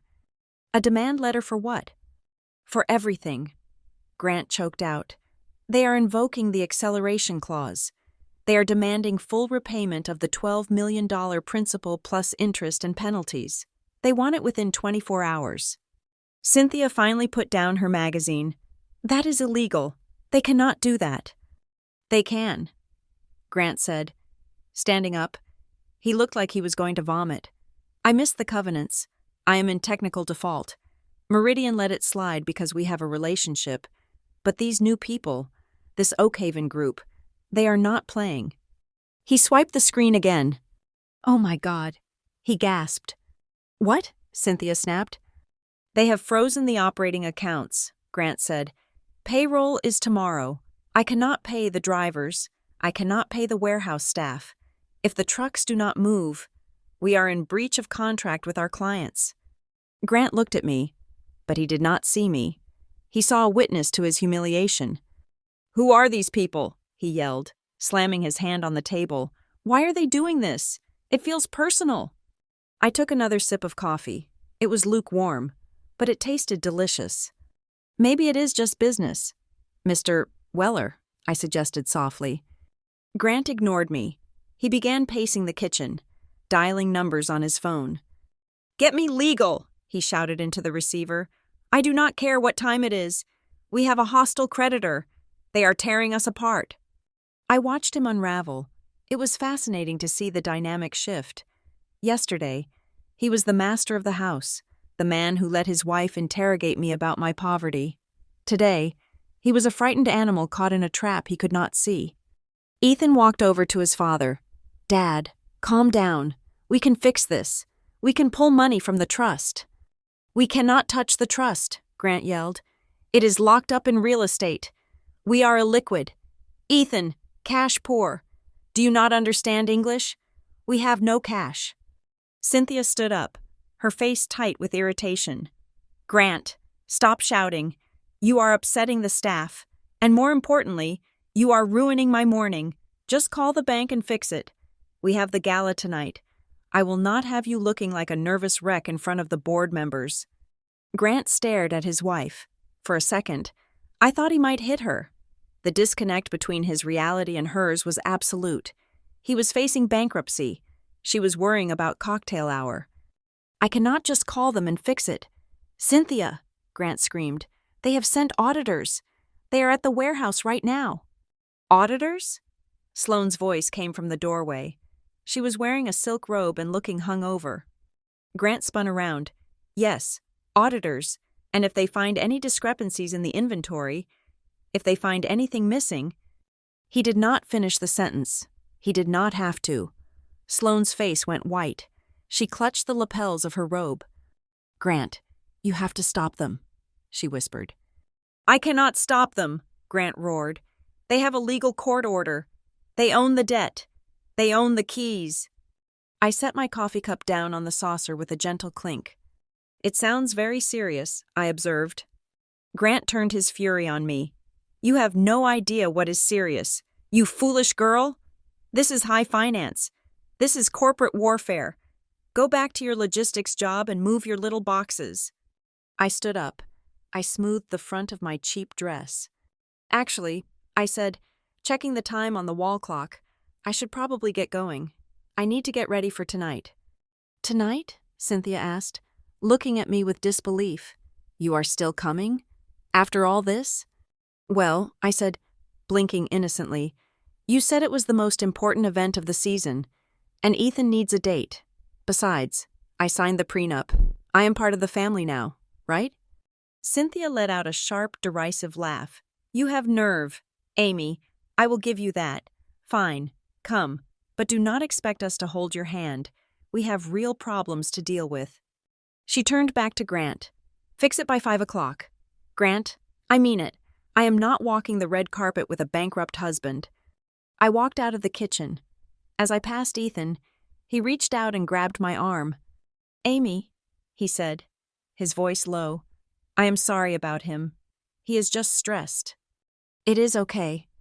Ethan, I said, pulling my arm away gently. I really like you. Amy, he said, I know my family is intense, but once we get through this patch, things will be better. I looked at him. He truly believed that. He believed that this was just a bumpy road, not the end of the line. He had no idea that I was the one driving the bulldozer. I know. Ethan, I said, things are going to change very soon. I left them in the kitchen. Grant was shouting at his lawyer. Sloane was frantically texting someone, probably her fence, to hide the rest of the stolen goods. Cynthia was yelling about her hair appointment. I walked out to the driveway. I needed to make one more call. I dialed my personal assistant, Sarah. Sarah, I said, is the car ready? Yes. Ms. Meyer, Sarah answered. The Rolls-Royce Phantom is detailed and waiting at the private hangar. Your driver is on standby. And the dress? I asked. The vintage Dior couture, Sarah said. The emerald green one you bought at the auction in Paris. It has been steamed and pressed, and the jewelry from the vault is packed. Good, I said. I looked back at the house. It stood tall and white against the blue sky. A fortress of arrogance. Tonight, I would return. But I would not be coming back as Amy, the poor girlfriend in a Honda Civic. I would be arriving in a convoy. I checked my phone. A new email from Marcus popped up. Subject: Audit update. Weller distribution. Message: Initial scan complete. We found the discrepancies. The inventory count is off by $4 million. We found crates marked as electronics that were filled with bricks. We also found records of unauthorized shipments to a shell company in the Caymans linked to a Ms. S. Merritt. We have enough for a criminal indictment. I smiled. The trap had not just snapped shut, it had crushed the bone. I typed a reply. Hold the indictment. Do not file it with the authorities yet. Bring the physical evidence to the gala tonight. I want to serve the papers in person. I put the phone away. Grant thought he was fighting a bank. Sloane thought she was hiding from an insurance claim. Cynthia thought she was managing a social inconvenience. None of them realized that they were already dead. I was just waiting for the right moment to read the obituary. I got into the taxi I had called, keeping up appearances for one last ride, and gave the driver the address of a nearby hotel where my team was set up. Tonight, the poor girl dies. I thought as the Weller estate disappeared in the rearview mirror, and the CEO is born. The venue for the annual Bayside Charity Gala was the St. Regis, a fortress of limestone and light that loomed over the harbor. It was the kind of place where the air itself smelled of expensive cologne and exclusion. A red carpet had been rolled out, flanked by velvet ropes and a phalanx of photographers whose flashbulbs popped like distant lightning. I arrived not in the Rolls-Royce Phantom. I had instructed my driver to park it around the corner, out of sight, but on foot, walking the last block alone. I was wearing a shapeless beige trench coat that I had bought at a thrift store years ago. It was stained at the hem and missing a button. My hair was pulled back in a loose, slightly messy knot. To the untrained eye, I looked like a woman who had taken a wrong turn on her way to a bus stop. But underneath the coat, I was wearing the vintage Dior. Underneath the coat, I was armored in emerald silk and diamonds that had spent the last 50 years in a vault in Zurich. I stood by the velvet rope, watching the parade of wealth. Limousines idled in a long, gleaming line. Valets in white gloves sprinted back and forth. And then, the Weller family arrived. Their black Mercedes pulled up to the curb. The door opened, and Cynthia stepped out. She looked immaculate in a silver gown that probably cost $12,000, though I knew she had likely put it on a credit card that was maxed out. Grant followed, looking like a man walking to the gallows. He tugged at his bow tie, his face slick with sweat despite the cool ocean breeze. Sloane was next, wearing a plunging red dress and keeping her left wrist conspicuously bare, hiding the evidence of her theft. And finally, Ethan. He looked handsome in his tuxedo, but his posture was slumped, his eyes scanning the crowd with a nervous energy. I waited until they were on the red carpet, posing for the cameras. Cynthia had pasted a bright, fake smile on her face, gripping Grant's arm tight enough to leave bruises. "Ethan!" I called out. My voice was not loud, but it carried. Ethan froze. He turned his head and saw me standing behind the velvet rope, looking disheveled in my old coat. "Amy?" he mouthed. Cynthia spun around. Her smile vanished instantly, replaced by a look of pure horror. She looked at me as if I were a pile of trash that had been dumped on her doorstep. I stepped forward, moving toward the entrance. A large security guard with a headset stepped into my path. He was built like a refrigerator and looked about as friendly.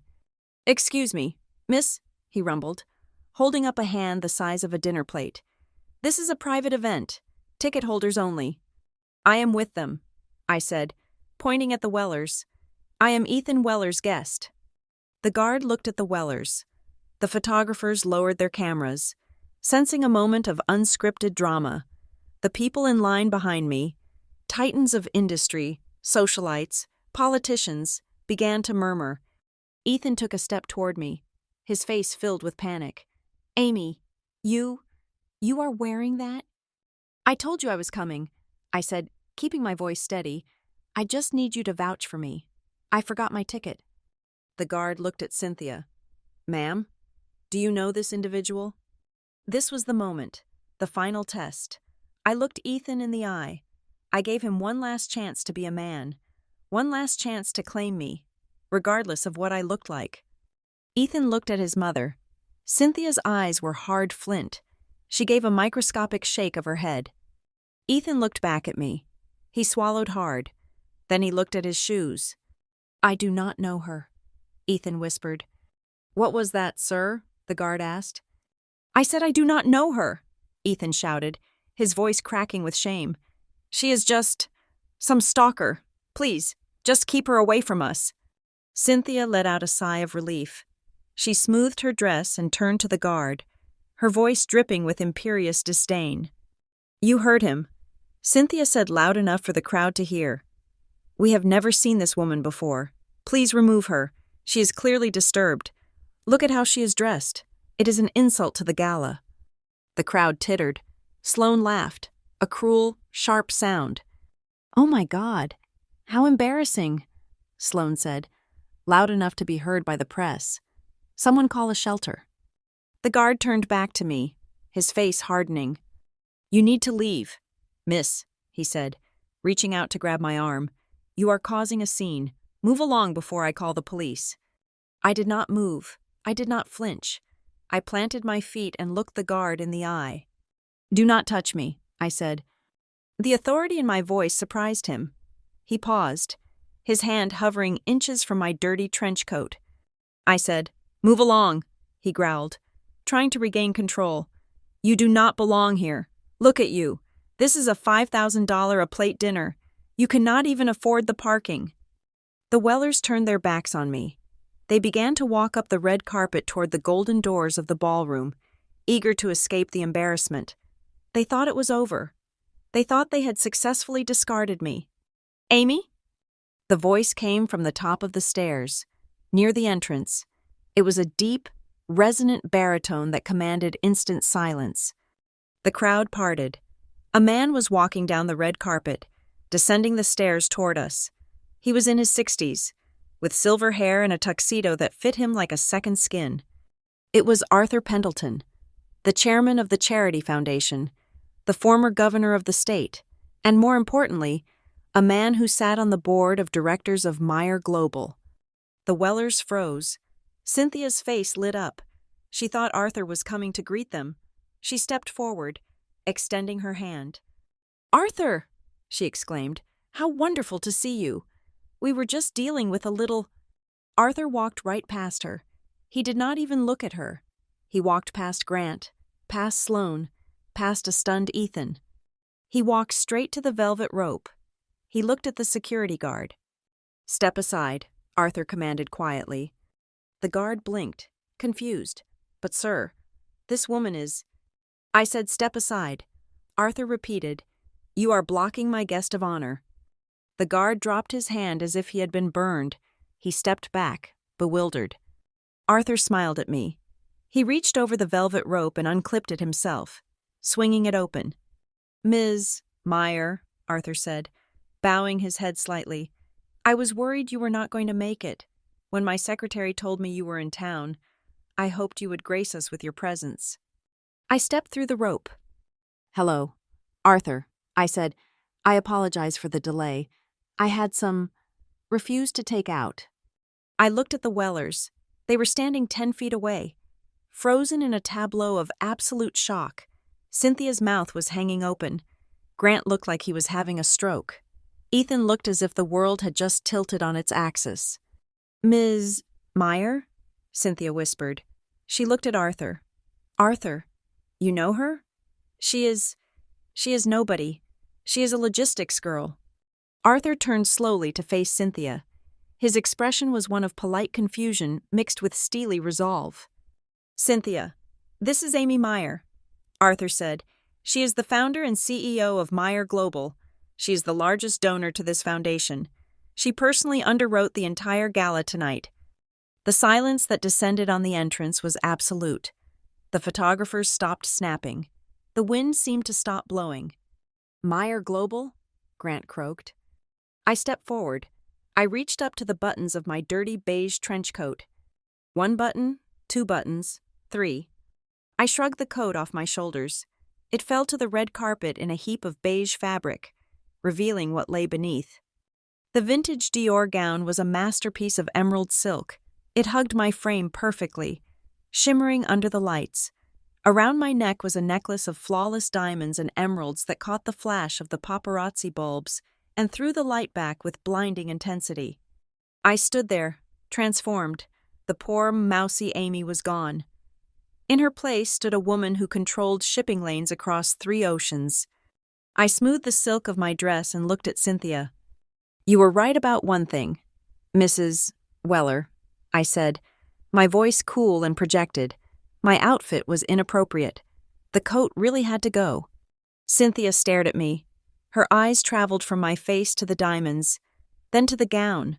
She recognized the jewelry. She knew enough about wealth to know that what I was wearing was worth more than her house. "Amy?" Ethan whispered. He took a step toward me. "Amy, I did not know." I looked at him. I looked at the man who had denied me 3 minutes ago. "You did not know because you never looked. Ethan," I said, "you only saw what you wanted to see. You saw a prop. You saw a victim." I turned to the security guard, who was now looking terrified. "You can dispose of that coat," I said, gesturing to the heap on the ground. "I will not be needing it anymore." "Yes, Ma'am, the guard stammered. Right away. Ms. Meyer, I am so sorry. I did not realize. It is fine, I said.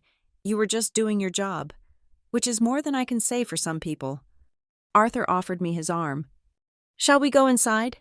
Amy, he asked. The governor is dying to meet you. He wants to discuss that port expansion project in Oakland. I took his arm. I would love to.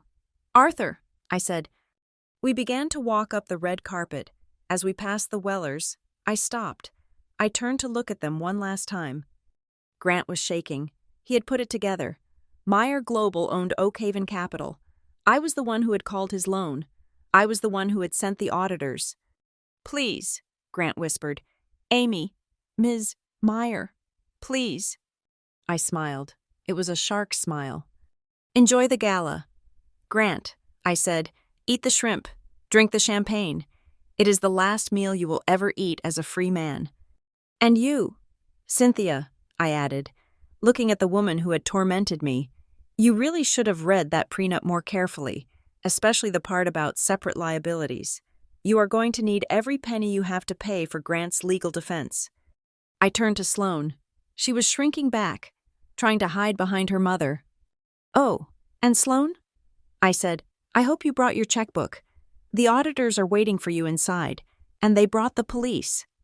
I turned back to Arthur. Lead the way, I said. We walked up the stairs, leaving the Weller family standing on the red carpet, exposed, humiliated, and utterly destroyed. The photographers, realizing the real story was not the gala, but the confrontation, turned their lenses on the Wellers. Flashbulbs exploded in their faces, capturing their terror for the morning edition. I walked through the golden doors into the ballroom. The warmth hit me. The music hit me. But nothing felt as warm or as sweet as the sound of the door closing behind me, shutting them out of my world forever. The ballroom of the St. Regis was a cavern of gold leaf and crystal, illuminated by 1,000 candles and the glitter of diamonds on the necks of the city's elite. I stood at the podium, the heavy microphone cold under my fingers. The spotlight blinded me slightly, turning the audience into a sea of faceless silhouettes, but I knew exactly where the Weller family was seated. They were at table 4, right near the front, a prime spot they had likely fought for, paid for with credit, and were now clinging to as their last life raft. Arthur Pendleton stepped up to the microphone first. Ladies and gentlemen, he boomed, his voice echoing off the vaulted ceiling. It is my distinct honor to introduce the woman who made tonight possible, a visionary in the world of global logistics, a champion of transparency, and a new dear friend of this foundation. Please welcome the CEO of Meyer Global, Ms. Amy Meyer. The applause was polite but enthusiastic. I watched the Wellers as the realization hit them like a physical wave. Grant stopped breathing. Cynthia gripped her wine glass so hard I thought the stem would snap. Ethan looked as if he wanted to dissolve into the floor. Sloane was looking around for an exit, but the doors were closed, guarded by the very security team she had mocked earlier. I leaned into the microphone. Thank you. Arthur, I began, my voice steady and commanding. Tonight, we are here to talk about charity. We are here to talk about giving back. But before we open our checkbooks, I want to talk about something else. I want to talk about value. The room went quiet. I had their attention. In my line of work, I continued, we deal with the movement of goods. We track assets across oceans and borders. We rely on manifests, ledgers, and audits. We rely on the truth, because in business, as in life, if the numbers do not add up, someone is paying the price. I looked directly at table 4. The lights dimmed slightly, making the spotlight on me even more intense, but also illuminating the front rows. We live in a society that values appearance, I said, letting a touch of ice enter my tone. We value the right clothes, the right address, the right last name. We are told that these things signify worth, but I have learned recently that sometimes the most expensive packaging hides the most corrupt contents. Cynthia started to rise from her chair. She was signaling frantically to Arthur. trying to cut the feed, to stop the speech. Arthur ignored her. He stood with his arms crossed, watching me with a small, knowing smile. I paused, letting the silence stretch. Transparency is not just a buzzword for my company. I said, it is a mandate. And recently, my internal audit team uncovered a significant breach of that transparency. They discovered a network of theft, fraud, and embezzlement hiding within our own supply chain. Grant Weller was shaking his head, mouthing the word no over and over again. They found a partner who was taking loans they could not pay. I said, my voice rising. They found a partner who was cooking the books to hide the fact that they were insolvent. And they found a family that was living off the proceeds of stolen inventory. A murmur rippled through the crowd. People began to turn their heads. They followed my gaze. They looked at the Wellers. You see, I said, taking a step back from the podium, but keeping my voice projected. Wealth is not about what you wear to a gala. It is about how you acquired it. And when you acquire it by looting the cargo containers of your business partners, that is not wealth. That is grand larceny. Grant, Cynthia hissed, loud enough for the microphone to pick up. Do something. Grant could not do anything, because at that exact moment, the double doors at the side of the ballroom opened. 3 men in dark suits walked in. They were not waiters. They were not guests. They were federal process servers, accompanied by 2 uniformed officers and the head of my forensic accounting team. They walked straight to table 4. The room gasped. The music stopped. The silence was absolute. I watched from the stage as the lead server approached Grant Weller. He held out a thick stack of documents. Grant Weller? The server asked, his voice carrying in the dead silence. Grant did not answer. He was paralyzed. You are served, the man said, dropping the heavy pile of papers onto Grant's lap. This is a formal notice of foreclosure and a summons for immediate deposition regarding the audit of Weller Distribution. Your assets have been frozen effective immediately. Grant stared at the papers. He looked like a man watching his own autopsy. But we were not done. The second officer turned to the woman in the red dress. Sloan Merritt? He asked. Sloan jumped up, knocking her chair over. It crashed onto the parquet floor with a violence that made people flinch. No, she screamed. You cannot do this here. Do you know who I am? We know exactly who you are. Ma'am, the officer said calmly. We have a warrant for the seizure of evidence related to the theft of Class A luxury goods from the Meyer Global supply chain, specifically, a platinum prototype bracelet with serial number 409 Alpha. Sloan grabbed her left wrist, covering the bare skin where the bracelet had been. I do not have it, she shrieked. I lost it. We have video evidence of you in possession of the item, the officer said, stepping closer, and we have witness testimony that you attempted to plant said item on another person to frame them. You need to come with us for questioning. Cynthia lost it. The facade she had spent 40 years building, the wall of ice and arrogance, shattered into a million pieces.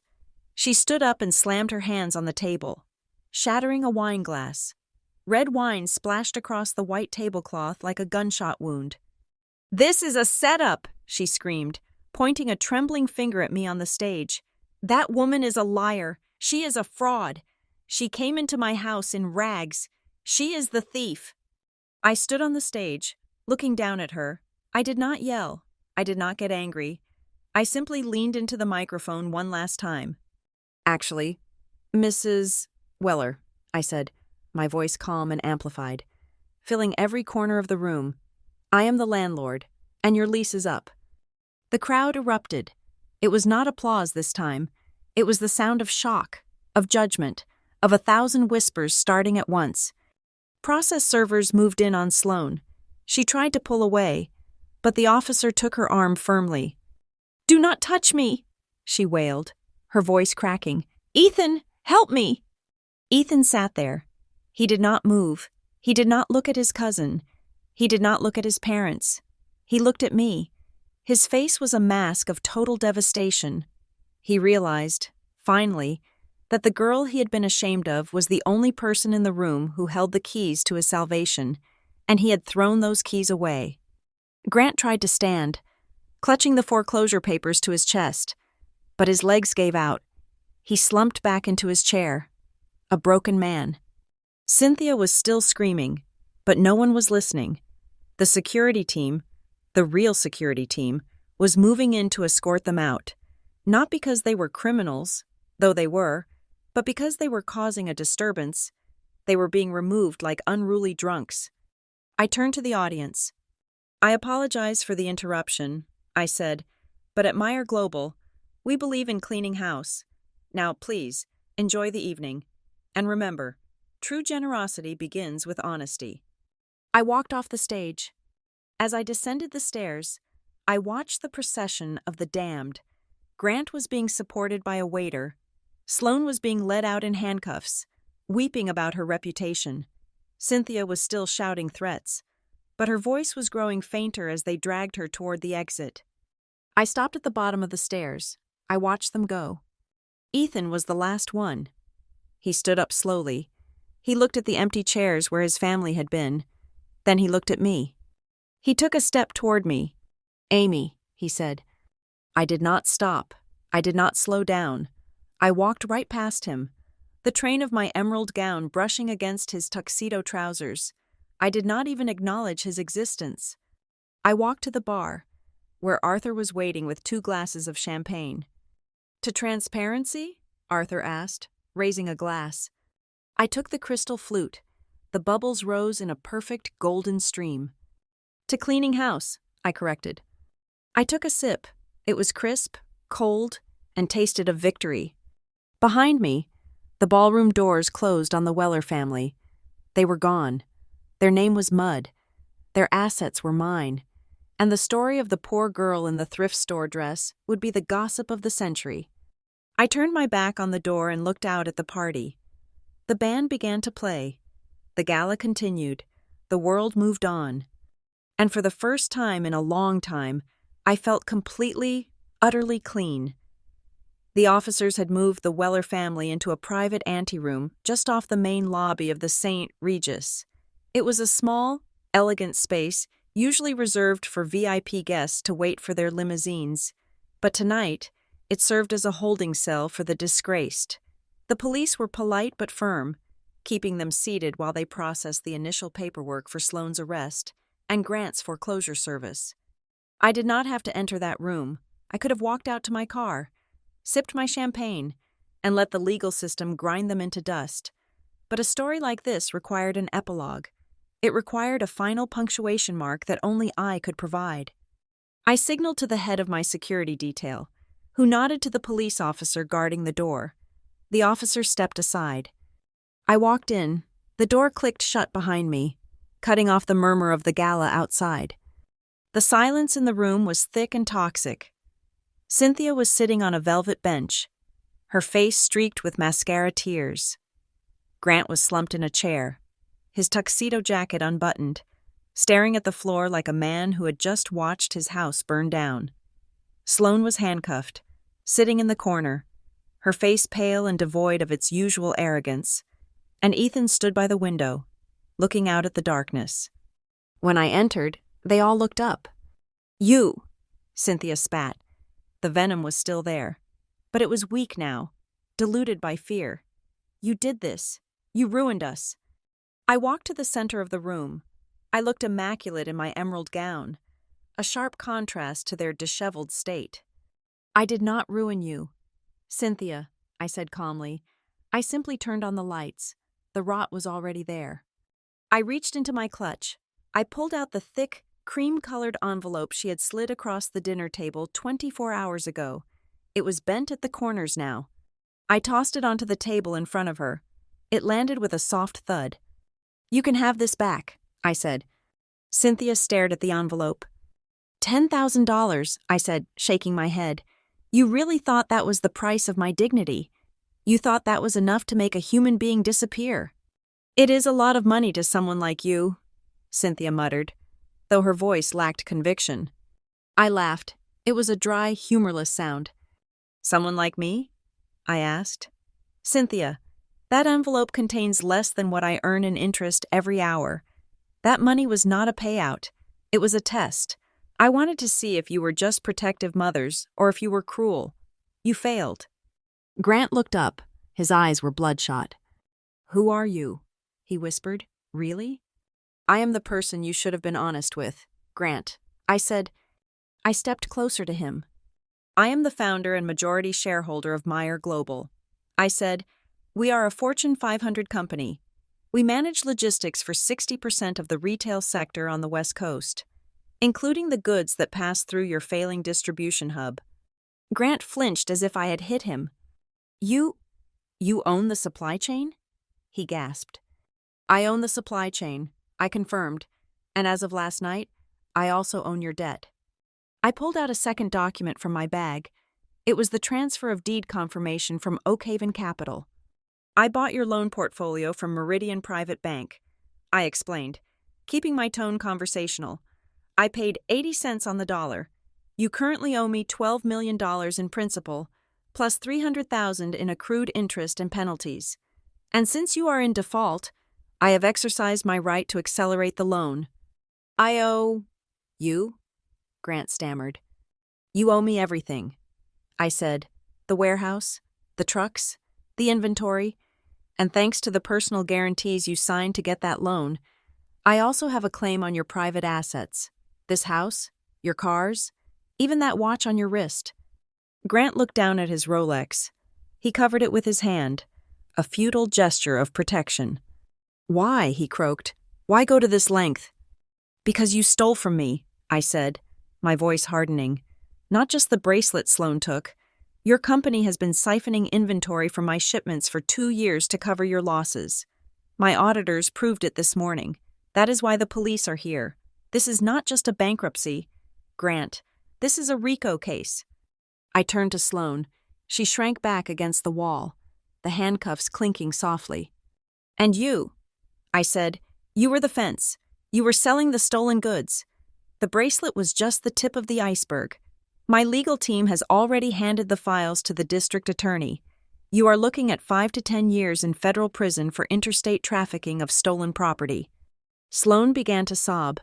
It was a pathetic, ugly sound. Ethan finally turned from the window. He looked broken. The handsome, carefree boy I had met 6 months ago was gone. In his place was a man realizing he had been a passenger in his own life, and the car had just driven off a cliff. "Amy," he said softly. I looked at him. I felt nothing. No love, no hate, just a profound sense of boredom. "Please," Ethan said, taking a step toward me. "I did not know about the stealing. I did not know about the fraud. You have to believe me." "I believe you." "Ethan," I said, "you never knew anything. That was your problem. You chose not to know. You chose to let your parents treat people like garbage because it was comfortable for you. You chose to let your mother bribe me because it was easier than defending me." He reached out, trying to take my hand. I stepped back. "But we can fix this," he pleaded. "If you own the debt, you can forgive it. You can stop this. Amy, I love you. Does that not count for anything?" I looked at his outstretched hand. "Love?" I asked. "Ethan, you stood there and watched your mother hand me a prenup that stripped me of every right I had. You signed it." "I did it to protect you," he cried, "so Mom would get off your back." I smiled, a cold, sharp smile. "And that is the funniest part. Ethan," I said, "that prenup? It is the only reason I am not destroying you completely." He blinked, confused. "What?" I reached into my bag for the final time. I pulled out the blue folder, the prenuptial agreement. "Your mother's lawyers drafted this to protect the wealthier party from the poorer party," I said. "They assumed the wealthier party was you. But in the eyes of the law, the definitions are based on assets, not assumptions." I opened the folder to the signature page. "This contract states that all premarital assets remain separate," I said. "It states that neither party is liable for the debts of the other. And it states that in the event of a separation, there is no claim on the business interests of the spouse." I snapped the folder shut. "I am worth $300 million. Ethan," I said, "you are worth -$12 million. This piece of paper, which you forced me to sign, protects my fortune from your family's bankruptcy. It protects me from your debts. and it prevents you from ever asking me for a single dime." Cynthia let out a gasp. She realized, finally, the magnitude of her mistake. She had handed the keys to the castle to the enemy, thinking she was locking the gate. "So no, Ethan," I said, "I will not forgive the debt, I will not stop the lawsuit, and I certainly will not date you." I turned toward the door. "I am dissolving the relationship, effective immediately," I said, "and since I am the creditor, I will be taking possession of the Weller estate on Monday morning. I suggest you start packing. The staff has already been instructed to report to my management team." "Amy, please," Ethan shouted, tears streaming down his face. "Where will we go?" I put my hand on the doorknob. "I hear the bus to Florida is very affordable," I said, looking back at them one last time. I opened the door. The flashbulbs from the paparazzi waiting in the lobby erupted like fireworks. They were waiting for the fallout. I walked out of the room. I did not look back. I did not feel a surge of triumph or a rush of adrenaline. I just felt efficient. I had come for dinner. I had been served insults. And in return, I had served them a reality check that would last the rest of their lives. I walked through the lobby of the St. Regis, the diamonds around my neck feeling light as air. My driver was waiting outside with the door to the Phantom open. "To the airport, Ms. Meyer?" he asked as I slid into the leather seat. "Yes," I said, watching the lights of the gala fade in the rearview mirror. "I have a board meeting in Tokyo tomorrow." The divider glass slid up. The car merged into the traffic. The Weller family was behind me, trapped in a cage of their own making. I was moving forward. Revenge, I realized as I looked at the city skyline, was not about screaming or fighting. It was about outgrowing the people who tried to keep you small. And tonight, I was a giant. Thank you so much for listening to this story. I would love to know where you are tuning in from. So please leave a comment below with your location and share your thoughts on Amy's revenge. Don't forget to subscribe to the Lila Revenge Stories channel, like this video, and smash that hype button to help this story reach even more people.